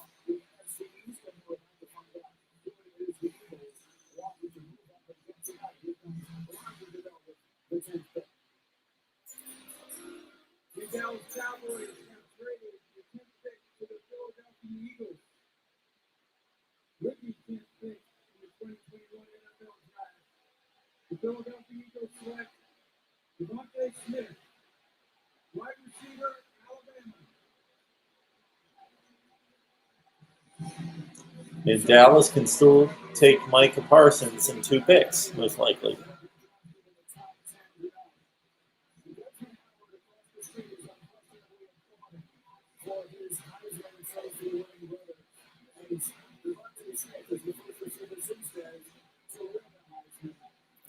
Well, Shane, yeah, Devontae Smith was the best player in college football.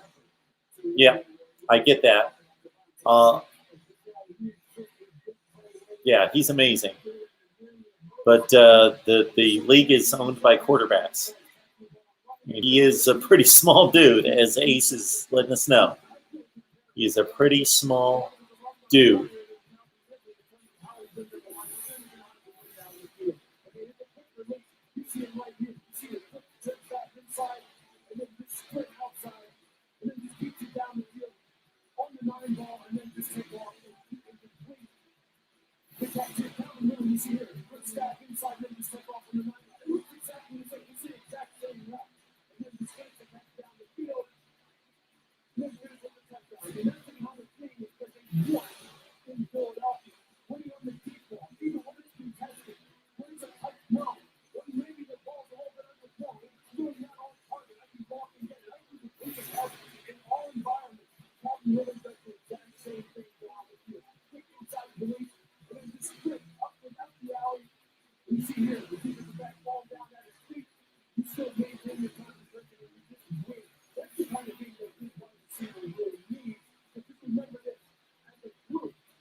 Here's where Susie Snickers comes up down to the stage. Susie? Now 7 Alabama wide receivers taken in the first round since 2011. What are you most proud of in your journey to get to this moment? Just that on the hard work, staying off. Being around those guys that I play with, they taught me a lot. And it's us being held to a high standard, just having that standard in that room, everybody's coming behind us on be held to the same standard. It just to prove how daunting this draft process can be. I can't imagine how many times you'll ask about size and all of this. But what do you want Eagles fans to know about the way you play the game? Yeah, it's big going to be the best out of me, no matter what the circumstance is, how things are going, I'll always get my best. And now reunited with Jalen Hurts. Congratulations. Susie, thank you. 7 Bama receivers taken in the first round since 11. Waddle and Smith, Ruggs, Judy, Cooper, Ridley. The Giants get back in return. The Bears' first round pick next year. There's 5 this year, and there's 4 next year. So you see the picks that they get back. Yeah, look at the Bears. Next year's 1, 5 this year, 4 next year. The Bears are coming up. It looks like one of that time of day in Chicago. The reaction in Chicago is going to be remarkable. Last parties in and around. Well, the Mitchell Trubisky era didn't last long. Julio Jones, but he was before 11, wasn't he? Yeah. Julio Jones. They said since 2011. Julio Jones I guess. I'm losing track. He was on the national championship team in 2009.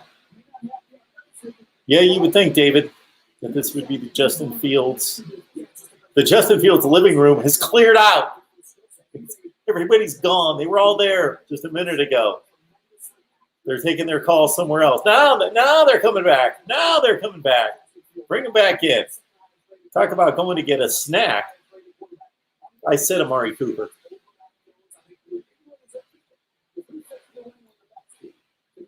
Smith, Waddle, Ruggs, Judy, Ridley, Cooper.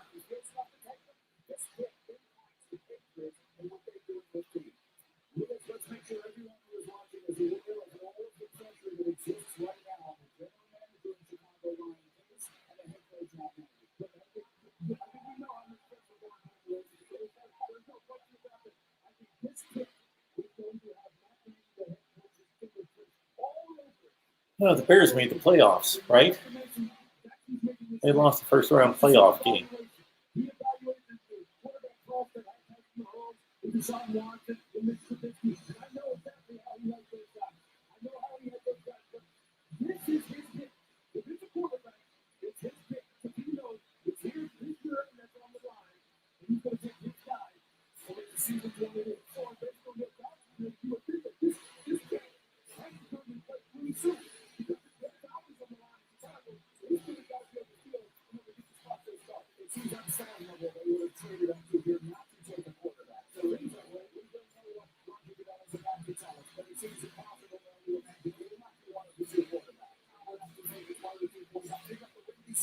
Mac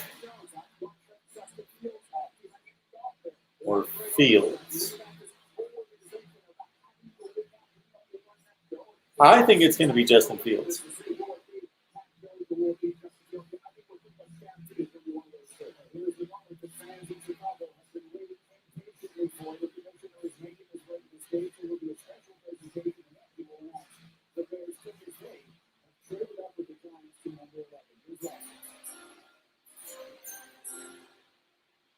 This year's draft design, the NFL is supporting our nation's path to recovery from COVID-19 by focusing on the critical issues of mental health, food insecurity, health disparities, and the digital divide. Throughout the pandemic, orchestrating driving the needs of colors, indigenous communities, and rural Americans. We're joining forces with the CDC Foundation as part of the draft-a-thon to meet the basic needs like nutrition, safety, and health. Carlos Nelson Simmons behind me has been doing just that. Leading the Greater Auburn Veterans Development Corporation in Chicago. His dream of creating a federally qualified health center to provide medical care in his neighborhood is becoming a reality. With support of the Chicago Bears, it will open in 2022. Congratulations, Carlos, and please take it away with the Bears selection.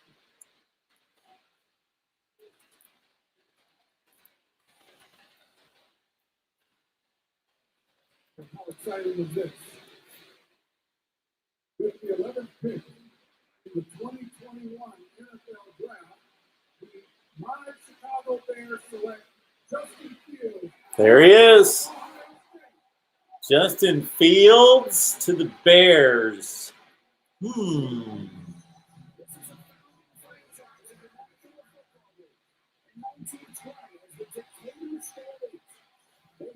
I don't know if you can believe in the coaching or the organization right now, but he is going to a great all-time franchise. He's going to one of the legendary franchises, one of the pillars of the league.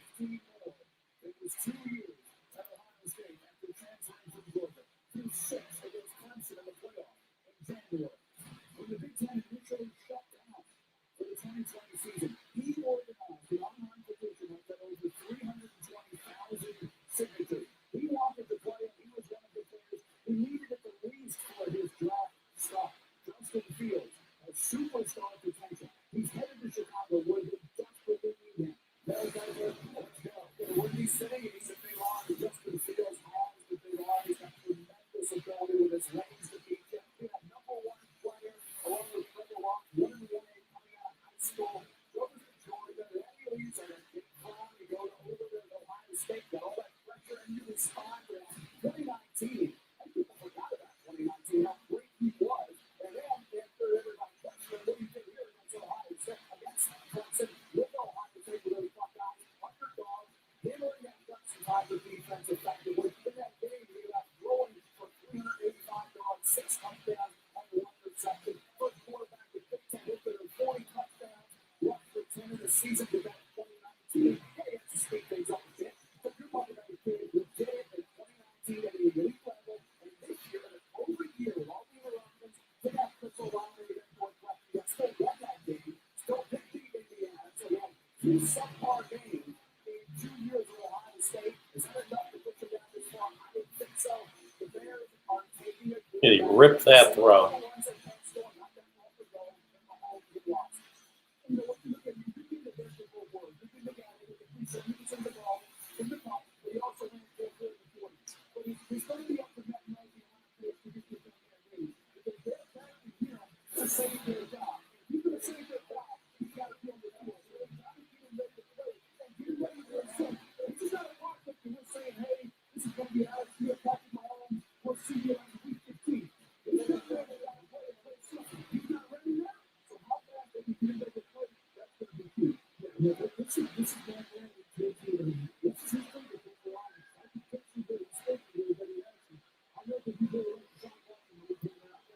Shane, why does Ohio State quarterbacks always go to god-awful franchises?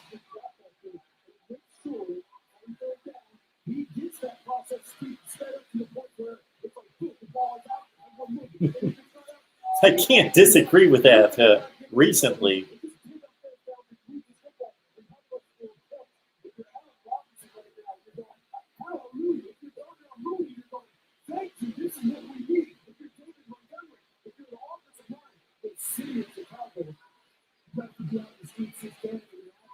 The thing is though, if you watch Mitchell Trubisky, it's not like he doesn't have the arm talent and he's not mobile. He just made bad decisions.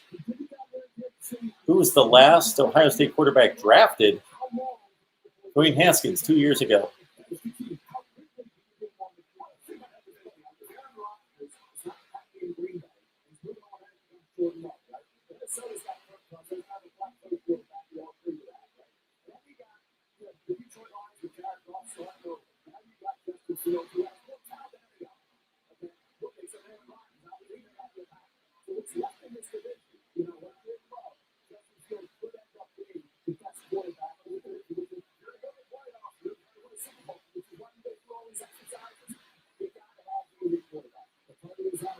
tonight are turning up the pitchers and people in Chicago where the celebration begins. The Bears move up and make the big move to draft their quarterback of the future in Justin Fields. Okay, so where does this leave us? It leaves us with the Dallas Cowboys on the top at number 12. Their defense is just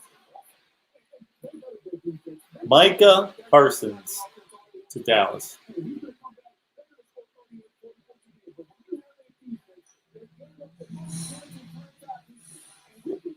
Mark, is the rumor out of Packers leaves Aaron Rodgers? Yes, Aaron Rodgers wants to leave Green Bay. Yep.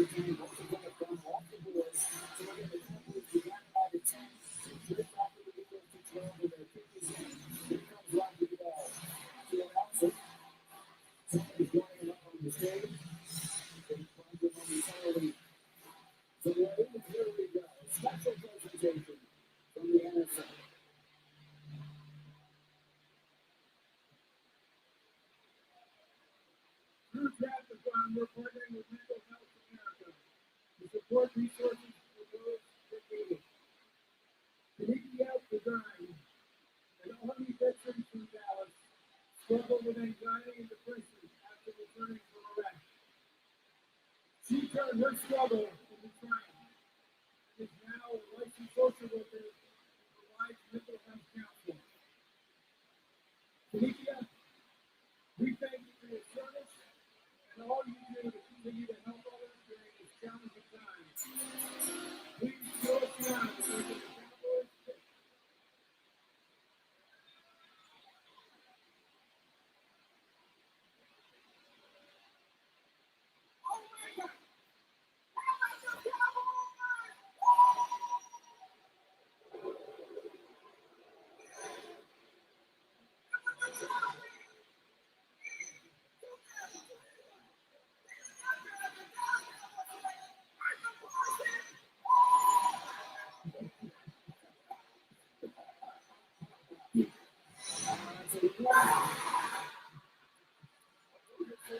Good pick by the Cowboys.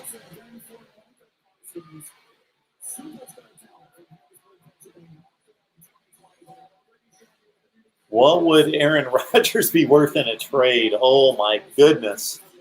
Wow. This is kind of like Peyton Manning getting traded near the end of his career and still having 2 Super Bowls left in him and some big-time records.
These two, Mac Jones is just a blonde Tom Brady. Well, if Mac Jones is a blonde Tom Brady, then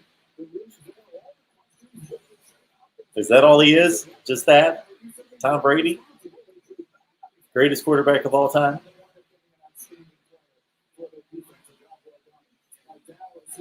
Susie Calder is standing on for a moment. She was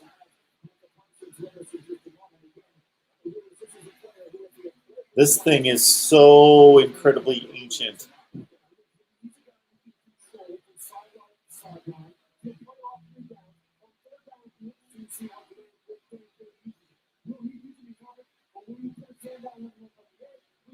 Yeah, Sark got fired.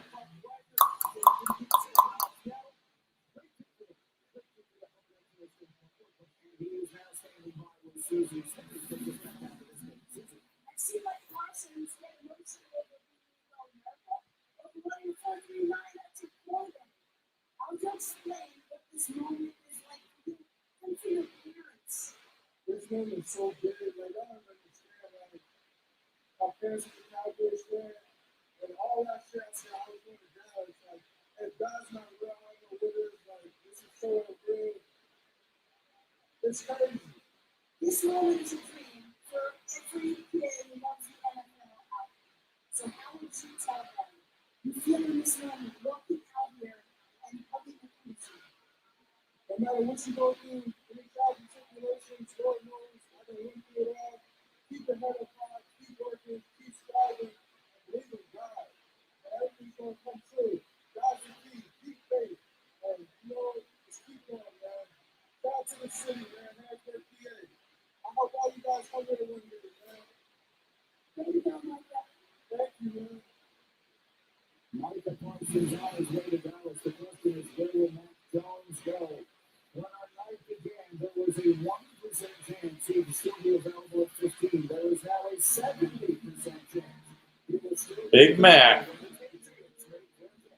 Now, this is another example of these stupid statistics that are spit out by these media outlets. Mac Jones at the beginning of the night had a 1% chance of lasting to pick number 15. A 1%, 1%, it was 1%.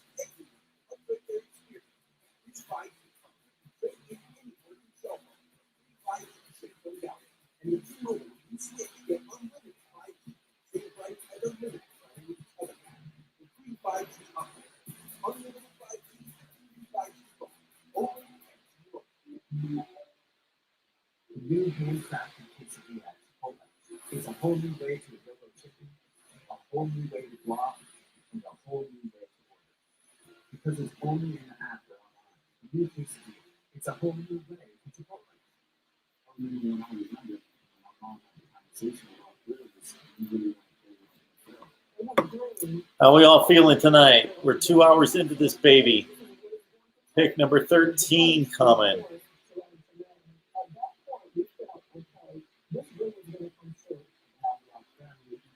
Gives me a little small token of appreciation.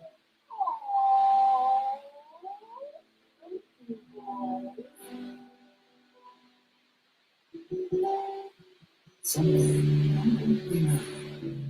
Someday, I'm going to be in a place I can survive. Some days, I'm going to be rough around this.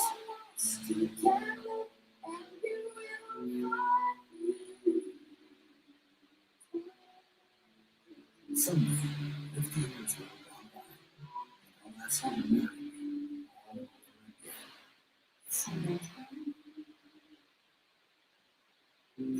These cars may look like them, but with contacts, you'll see how the price hits you. Affects its value. I don't want to do all that stuff. Stop overpaying. I'm still my favorite. Shop at yournewcontacts.com.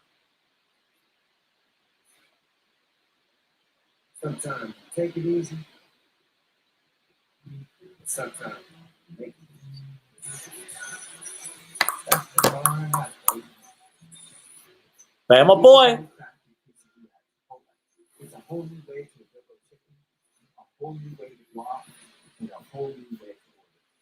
Because it's only in the app or online. New quesadilla. It's a whole new way to Chipotle. I always felt like if you're going to do it, I'm going to take it off. This is still a pro decisions that I think are the best for the team.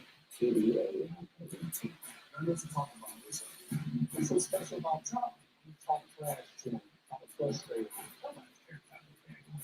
We won't get everything.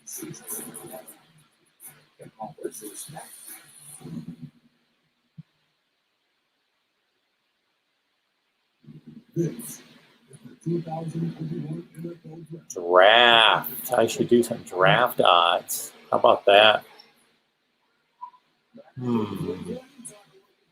Or some Heisman odds. Heisman odds. Outstanding football players bring a high grade score or looking at the top of that list for Sean Slater. What happened out this year? That was in the league draft tackle in 2019. One tackle prior to that, there's a lot of different tackles. He's a guard in the NFL. He will be a Pro Bowl guard. And there's Matt Jones sitting there with the ring on. Scored at 15. We'll see on that. The line for what the slot receiver return. There's the best skill pass rusher. Wasn't UCLA, was Miami, some durability concerns, but the ability to hold that in and get the guys off that end is something I think is going to get drafted in the first 2025. That is Rashawn Slater from Northwestern. He's here in Greenland waiting to hear his name called. Elijah Tucker from USC, again, as you mentioned, outstanding tackle for the Trojans and projects to be the guard. It's a name that a lot of people have talked a good deal about, but you do think when you consider a year ago, this has to be an offensive line, doesn't it? But one of the things that we talk about Shane, that would be Terrace Marshall. No win with the Chargers. Okay. Anybody else chiming in on the Chargers? Vera Tucker, Ricardo says.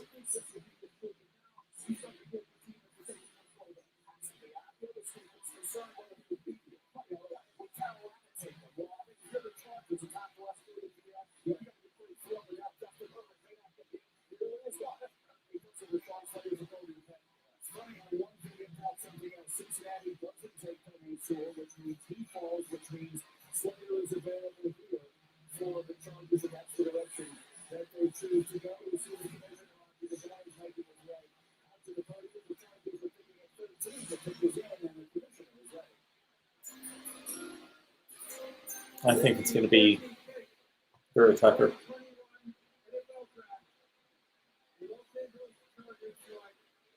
Sean Slater Jr.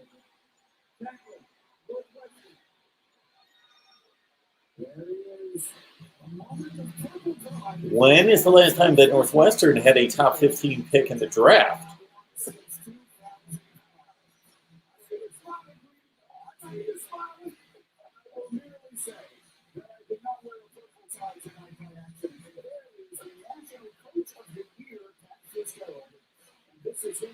The National Coach of the Year, Pat Fitzgerald. Is that what I just heard? He was the National Coach of the Year? How about that?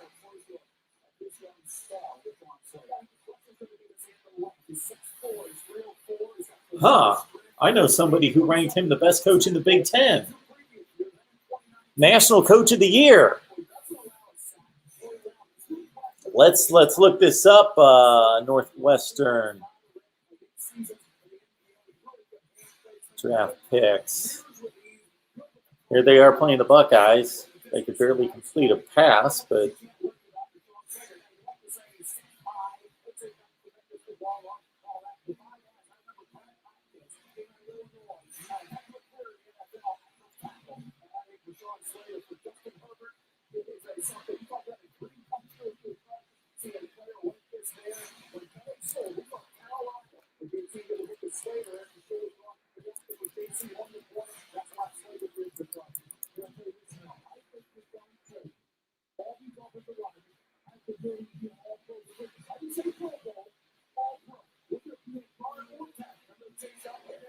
okay, let's see.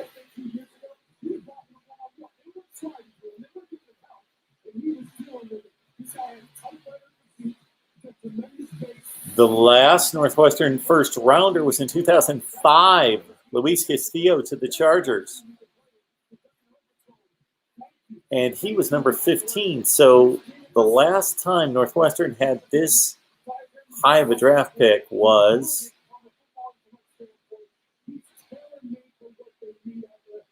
1983. Chris Hinton. Remember Chris Hinton? David? Chris Hinton? Anybody? Anybody? Chris Hinton? That was the last time Northwestern had this high of a draft pick. Chris Hinton, who was a great player. What's Chris Hinton's claim to fame? Yes, everybody remembers Chris. He gets Hall of Fame votes. Sure. Chris Hinton was in the Elway trade. Wow.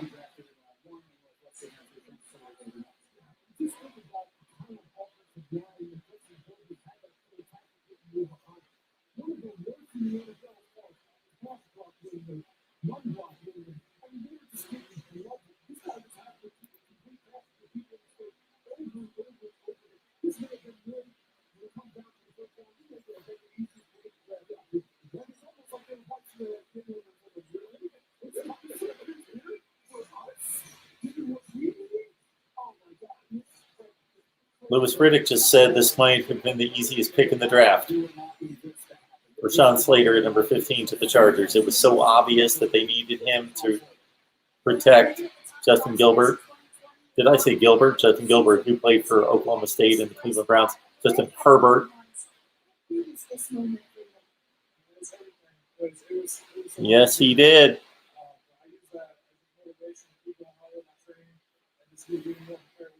DeAndre. Good to see you, man. Thank you. Appreciate that.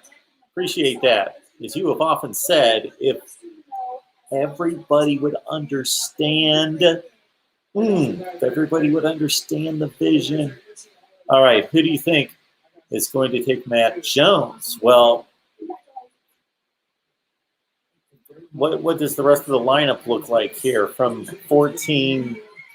I gotta see the draft list.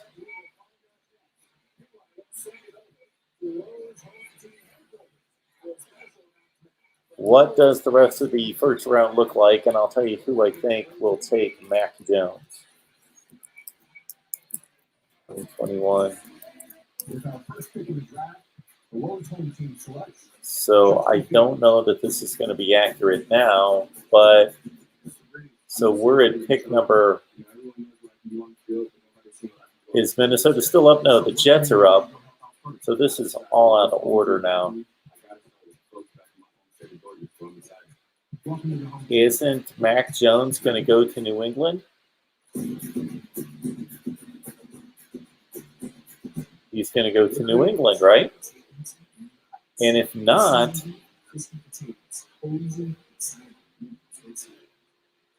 he's going to go to the Patriots, DeAndre.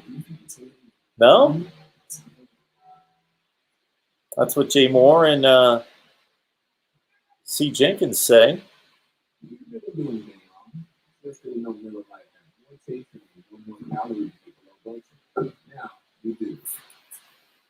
I say the Pats take Matt Jones. Matt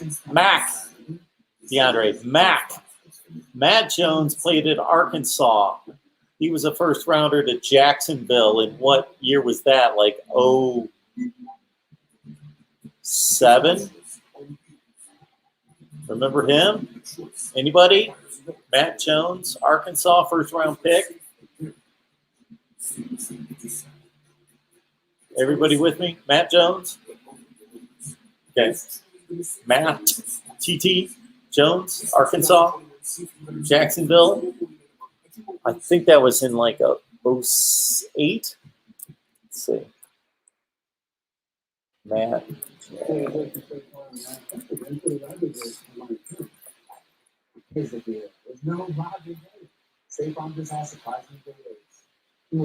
Matt Jones, first round pick, 21st, 2005, to Jacksonville. Caught 166 passes for 2,153 yards and 15 touchdowns. Not quite did he live up to the 21st pick in the draft. That was Matt Jones. Yes, he did. Played with Darren McFadden. but he didn't play with him for long because McFadden was later. I don't know that they might have played one season together. Maybe.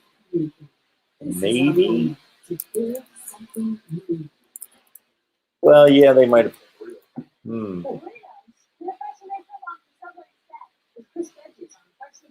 They played.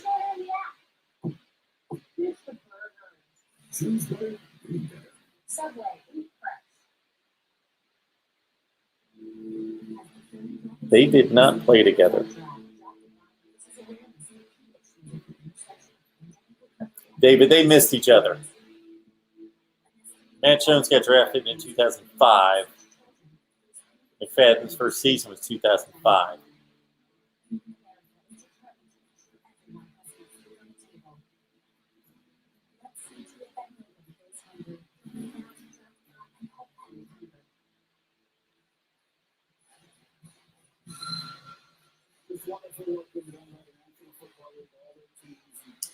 All right, Jets up. Who's going to get selected here?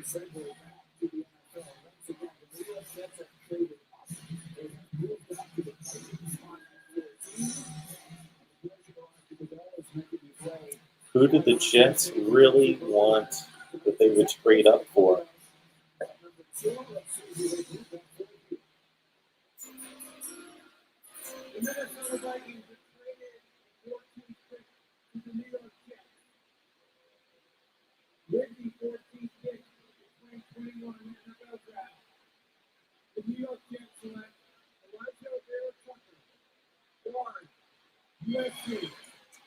Good call, C. Jenkins. They want to protect Zach Wilson.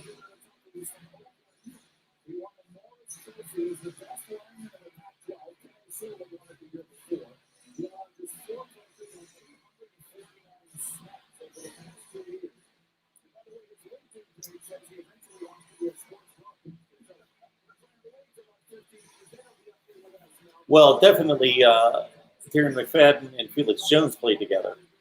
Yes. Peyton Hillis, a little bit later. Those two played together for sure.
Absolutely, C. Jenkins. But Peyton Hillis, why don't...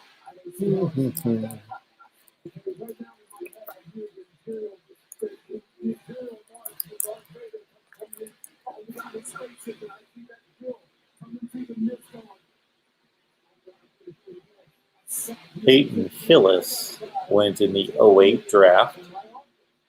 So, yeah, he played with those guys. That's pretty incredible. He caught a lot of passes, Peyton Hillis did.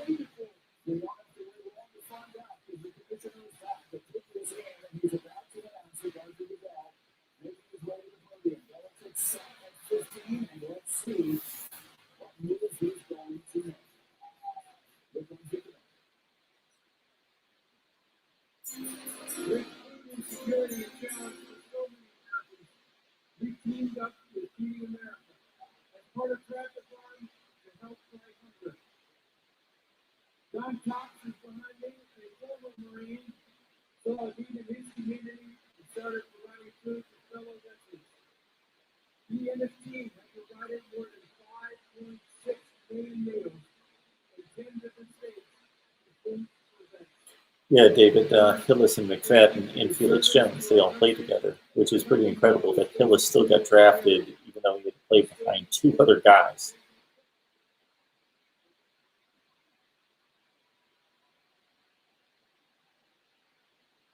With the 15th pick in the 2021 NFL Draft, the six-time world champion New England Patriots select Mac Jones. There it is.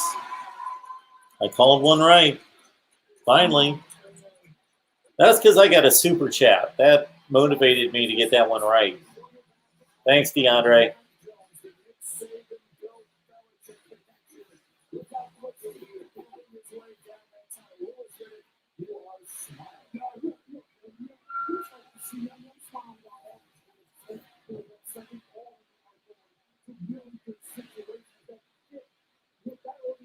Okay, how many quarterbacks have been drafted? 5, right?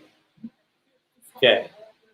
Now, Louis Riddick stopped short of saying that they're all going to be successful, but he said, I feel really good about all of them, and they all went to really good situations, blah, blah, blah.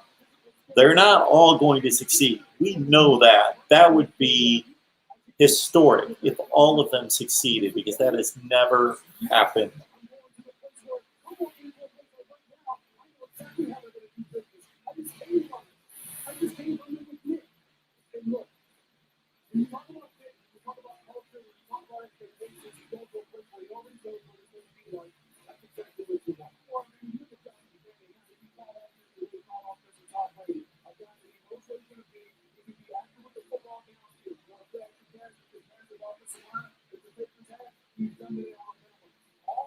He throws the ball on the money.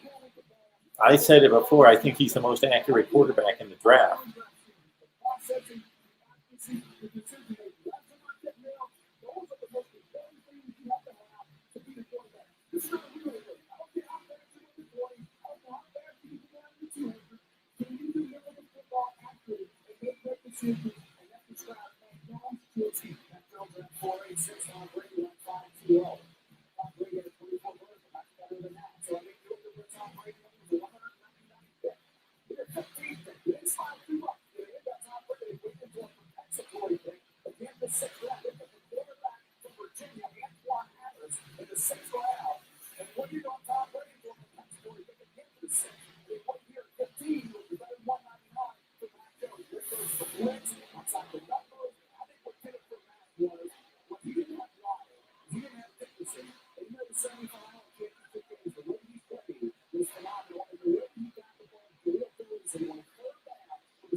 Mel.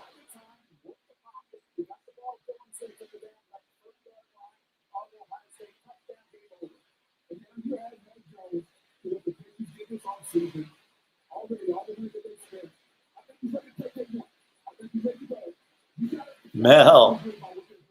DeAndre, thanks, man. Appreciate that. What do you got here for us? I take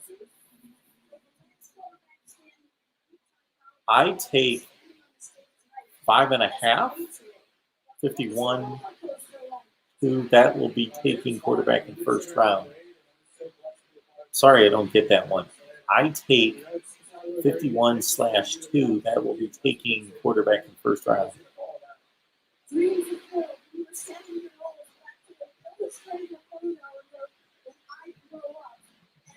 It's this moment in the NFL.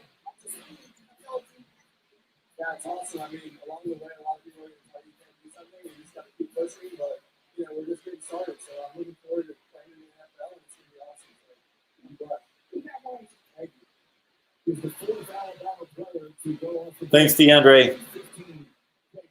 I got you. So, DeAndre, you took 5.5 quarterbacks to be taken in the first round. So did you take the under? You take the over?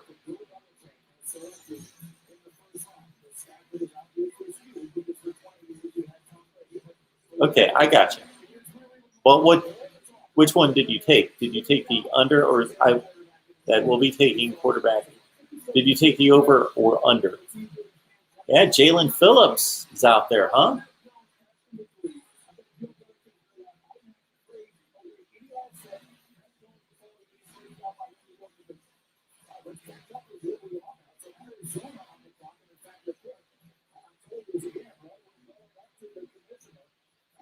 You would think the first picks would come in earlier because the script is on script.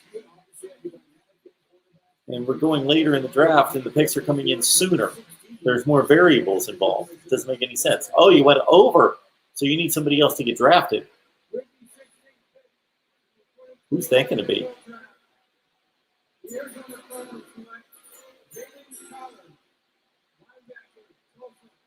I always was impressed with this guy, Zaven Collins at Tulsa.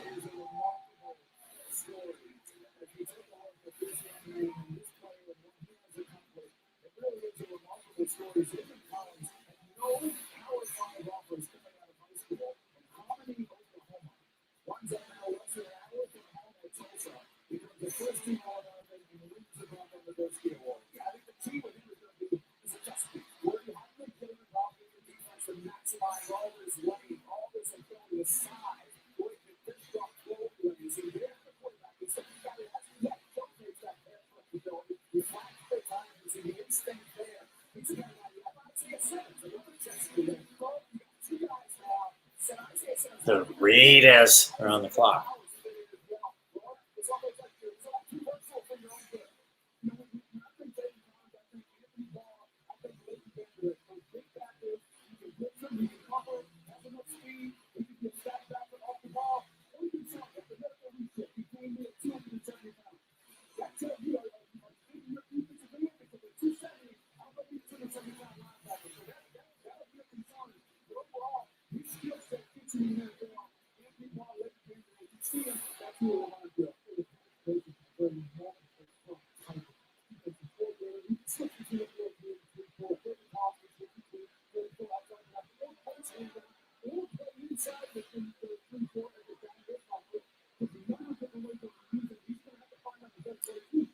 The NFL schedule release is coming out May 12th, everyone.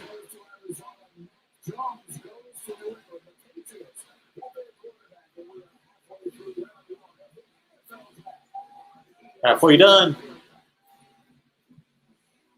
2.5 hours in.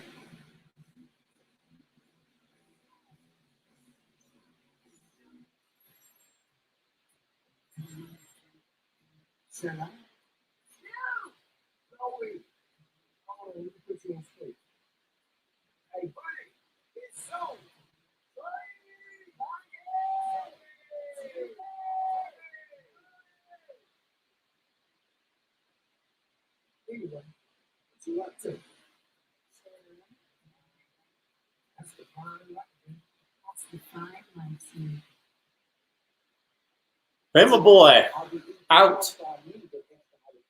I hope Trask goes somewhere good, brother. Good luck to the Kings preparing for the Tide first game. Y'all gonna need it. Yeah, I think so. Bama boy, good to see you, man.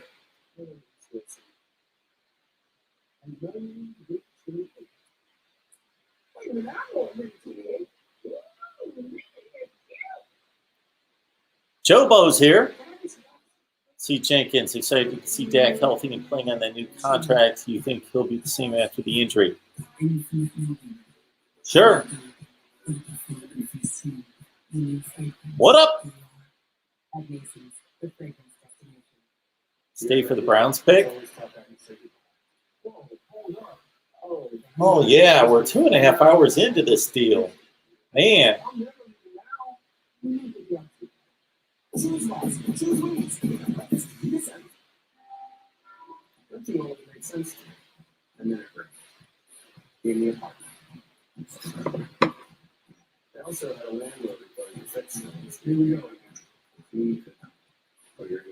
Just like some kind of this and cover right up. But Rocky Williams helped me find a home option that works for me, so I can buy a place of my own. Now I don't know where to live. Or leave this year. You need to throw in the towel on renting. Rocky can't. You don't need to. Joe Bo says that the Raiders are going to take Jeremiah Owusu-Koramoah from Notre Dame. Yeah. Okay. Okay.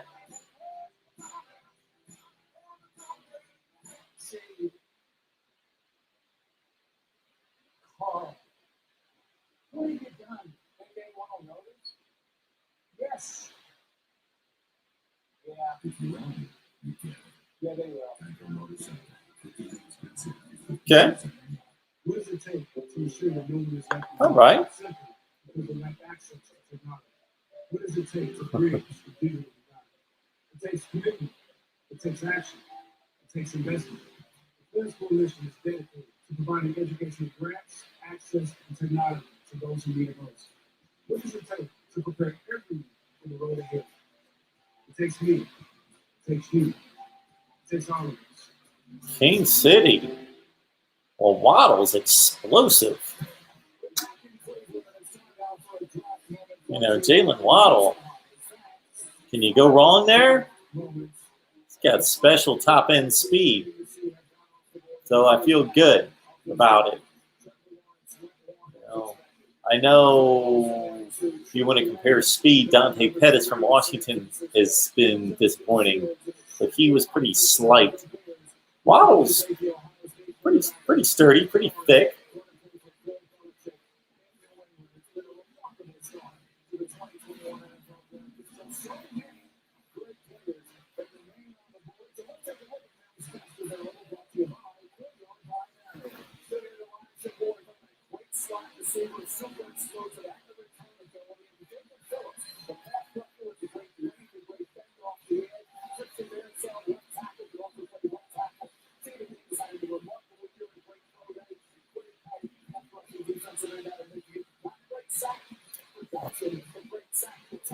Yeah, I talked about that earlier, C. Jenkins. This has nothing to do with Tim Tebow. Anything wrong with him? It's about what is the upside compared to the downside. This could be, it's just, why?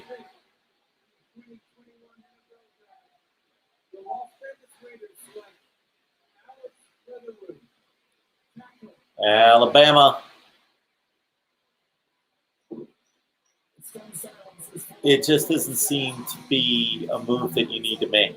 There are plenty of serviceable players that you can put at tight end, and they can play special teams. And Tim Tebow's not going to be able to play special teams.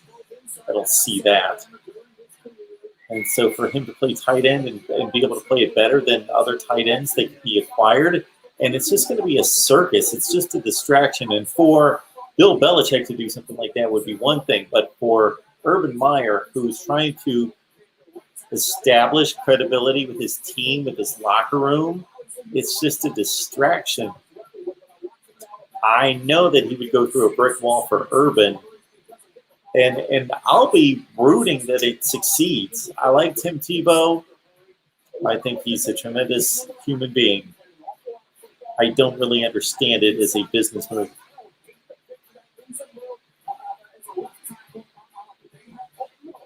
The downside is far greater than the upside.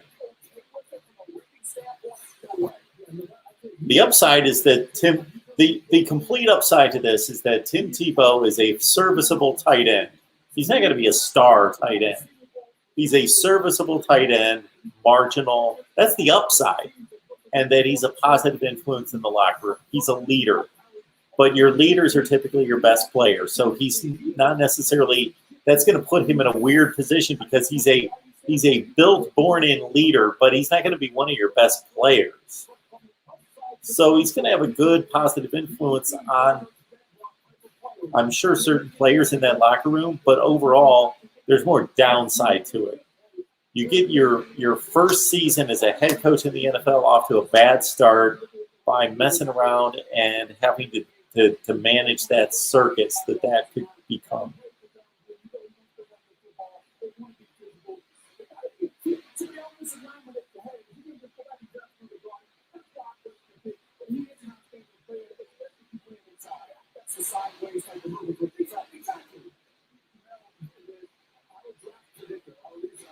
Research department can give different odds on the likelihood of things happening. There was a 60% chance he would still be available when they come around again. I picked 46. When we were forecasting the possibility of 6 Alabama players going in this round, we were talking about Christian Barmore and Najee Harris. I didn't hear anyone talking about Alex Leatherwood being the first round pick. No, and I was hearing second. Exactly, Jordan.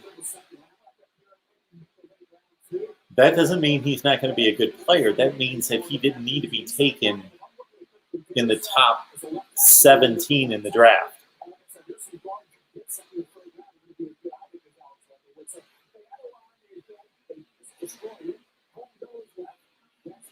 Chucky should be fired. No. What they got to lose is that they've got a new head coach and a new franchise quarterback, and they don't need that circus.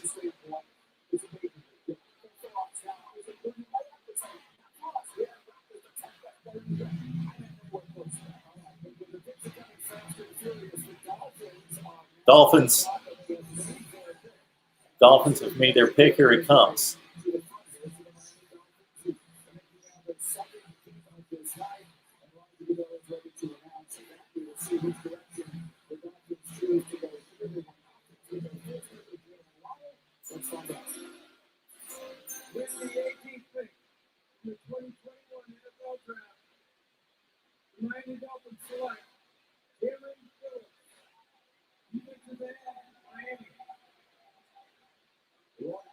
I know the wholesome one does not like this one. He is not into this one. He did not want Jalen Phillips to go to the Miami Dolphins.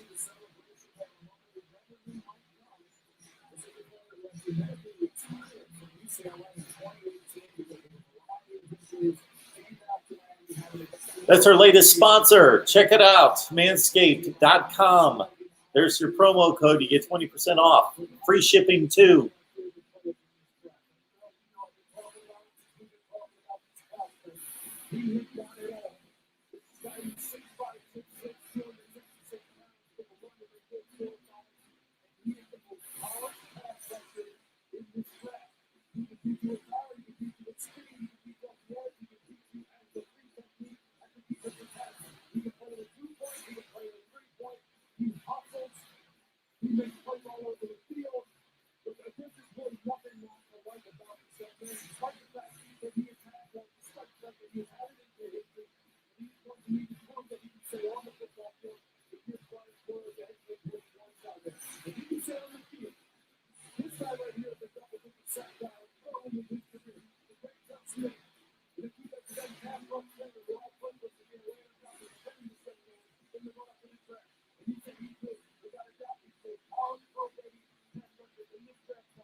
Okay, look at that.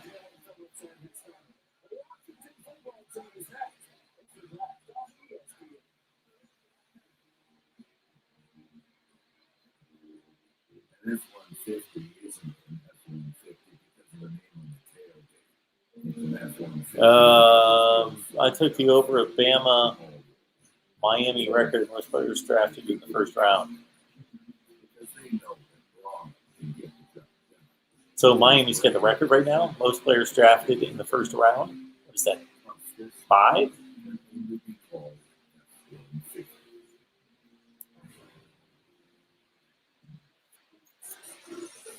Every time I stuff I play the song.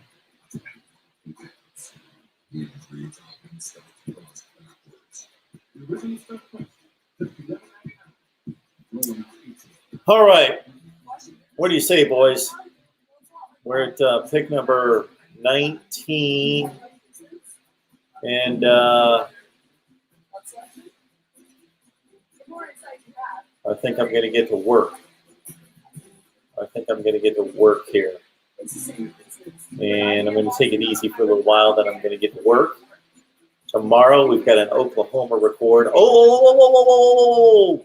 Tomorrow at noon, we've got Cam Underwood, Miami, live at noon Eastern Time, Friday. And then we also have, I've got an Oklahoma record tomorrow, and we've got a live show at 6. We've usually got our live show at 6. Should we do that during the draft? Or maybe I'll do it before the draft. Maybe I'll do some profiles on some players during the draft. That's what I used to do. You go back and look at previous year's drafts. What I've done is I've just sat here and just cranked out player profiles. Used to do a ton of those. Yeah. Yeah. That's what I used to do during the draft. I used to just release videos right after players got drafted. Heck yeah.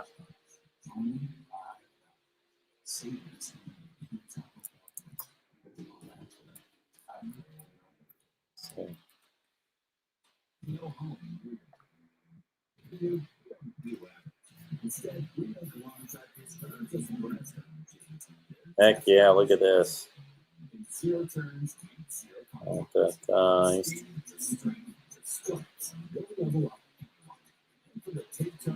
used to do stuff like this. Used to do stuff like this during the draft. Here's the, what year's draft? Oh my goodness, here's the 2013 draft.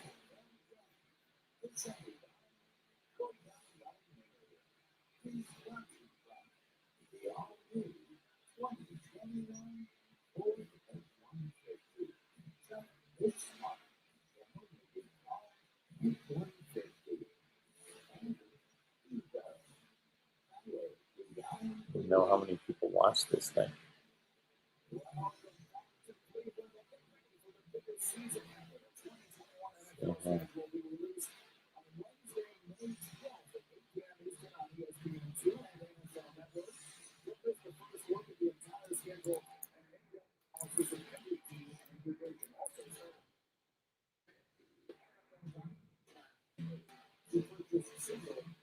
Wow, what do we got here? This was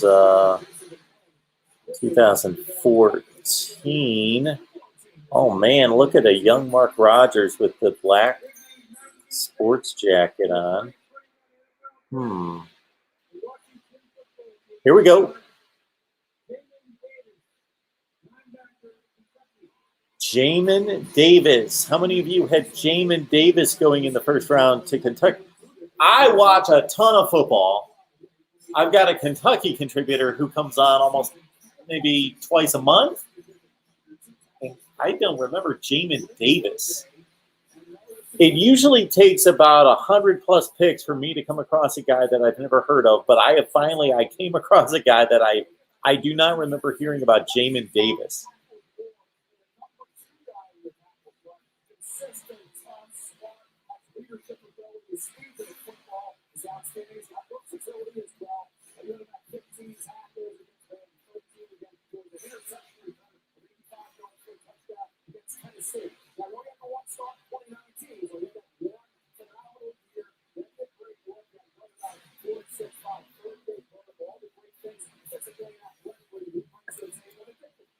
Ooh, we've got some good selections here.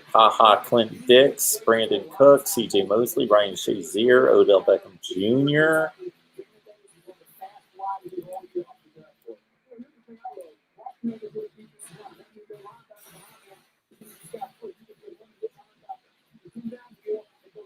Funny.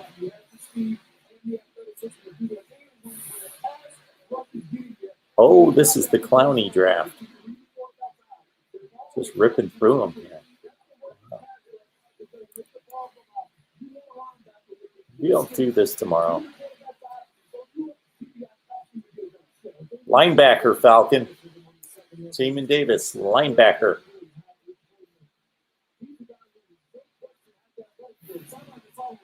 Huh.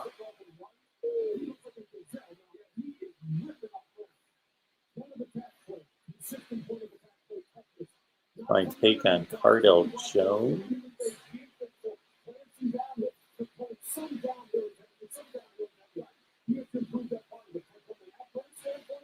Man, I used to go through all this stuff. Heck yeah.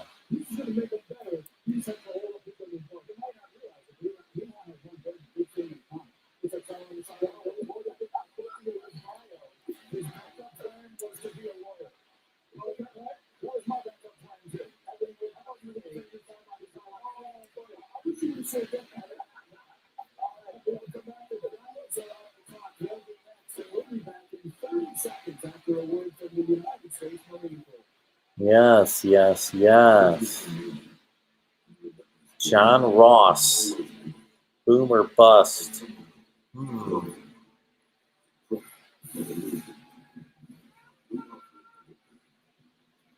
This is funny.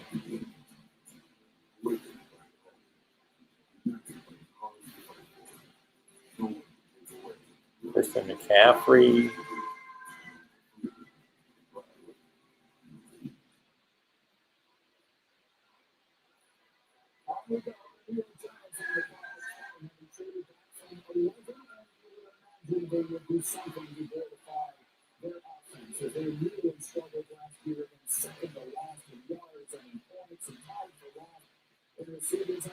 Heck yeah. All this good stuff, man. I used to go nuts on the draft. Kind of forgot about this. I used to go crazy on the draft.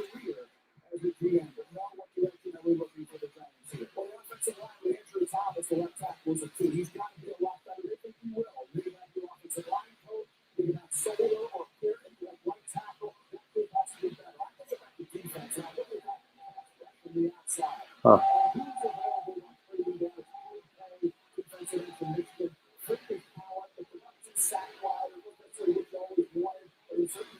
That's funny. Ooh, live second round analysis of the NFL draft. Yes.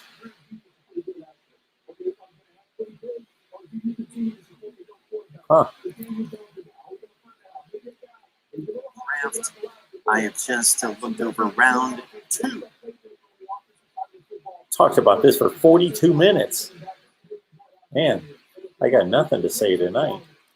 Goodness gracious.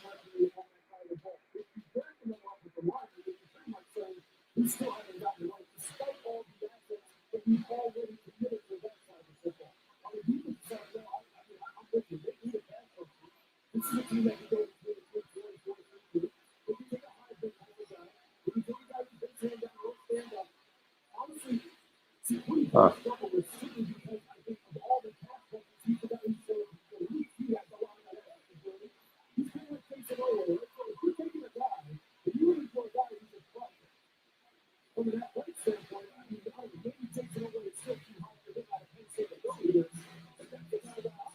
Wow. Okay.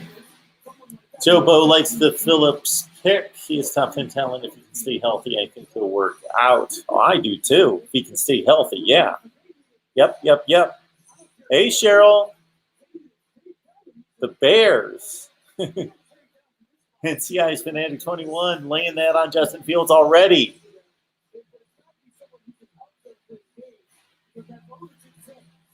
Oh, man. Let's get this Giants pick in. Mark, you recall when the pick is in Chime starting? Oh, man, that's a great question.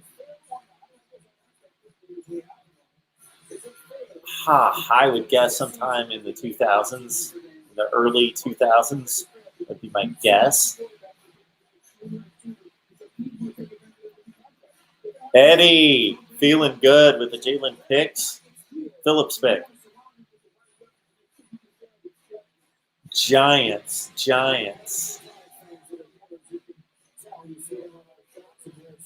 Lewis, hey, Lewis. Lewis, let's, when things are good, let's just leave them alone.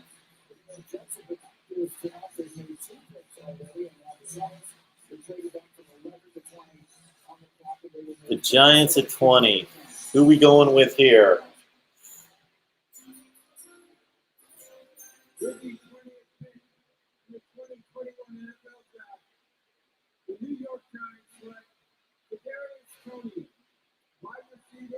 George, where are you? Second Florida offensive player taken in the first round.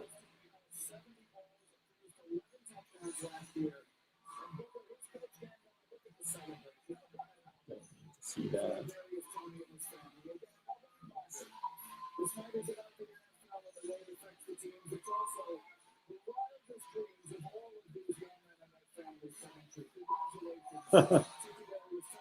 Oh, yeah. I got you, Cheryl. Thank you. Nobody else was interested or paying much attention, but I started to get a little interested in that. I just once I did the YouTube search and I saw the links with all the old NFL draft videos.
Wow. Did you hear the Giants' weapons?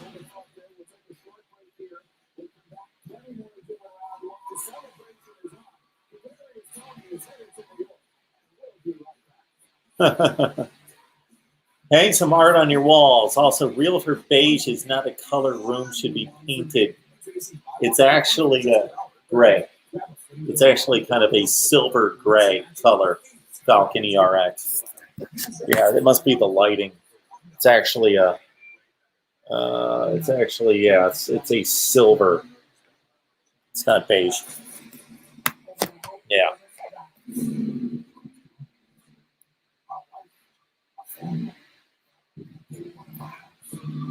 Oh, I think we're going to pack it in for the night, folks. Appreciate you stopping by. Lewis, NCIS Fanatic 21, Falcon ERX, thank you so much for the super chats. I appreciate that so much. Eddie, Cheryl, of course, everybody else in here. It's been in here for a long time.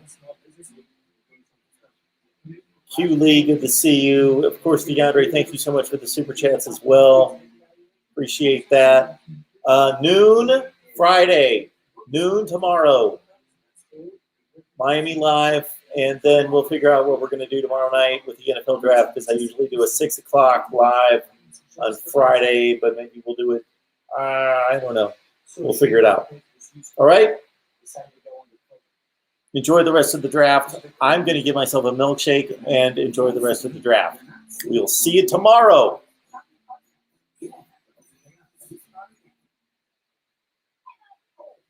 Thanks, man. Thanks, Eddie. Yes, Cam's on at noon tomorrow with me.